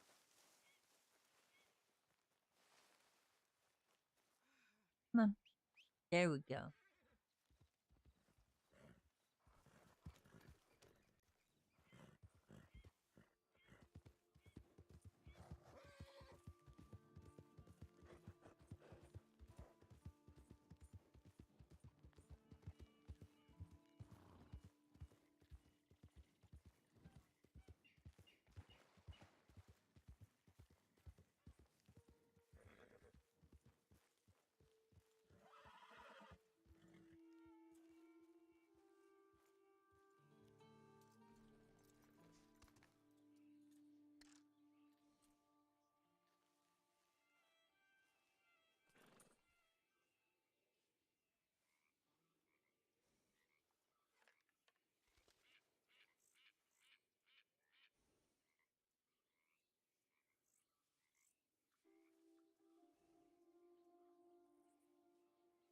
Yeah, unfortunately, you actually can make an animal lay down, your horse lay down.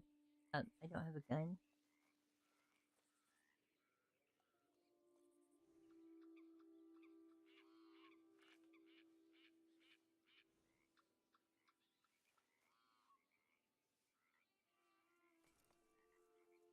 Okay, stay right.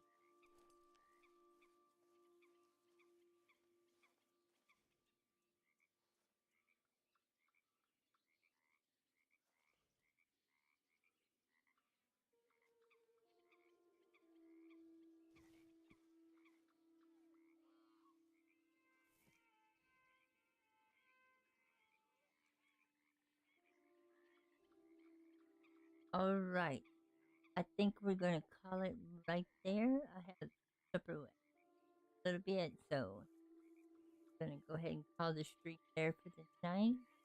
Literally the night. I hope everybody had a great time. Again, this is Red Dead Redemption 2 Dakota River Bend. Um, Definitely gonna be seeing this a lot more because I play it a lot. And this is our little character, Shifting Spirit, Native American daughter of a medicine man. She will be our little herbalist and the character that we're experimenting. That guy back there, he's just a guy for one of the missions. One of the their version of Stranger Mission. But we were going to call it there. I hope everybody had a great time. Had a lot of fun. I know that I did. She's a fun little character to play, and as you can see, if you don't want to be interacting with people, I avoided everybody all day. I only had to speak to 2 people.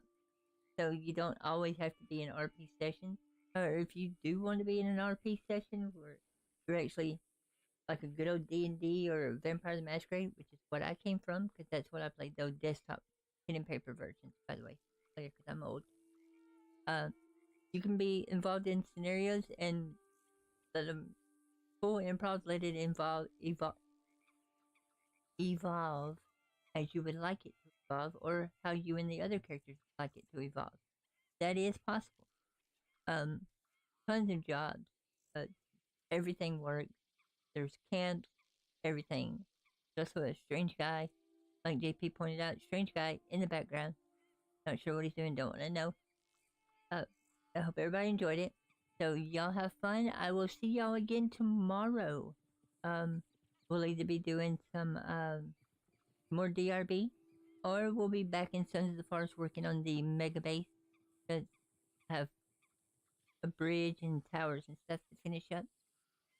So until next time, don't forget, be careful chasing rabbits down rabbit holes. They have very small rabbit holes. We have very big heads. You'll get stuck. And as always, bye-bye.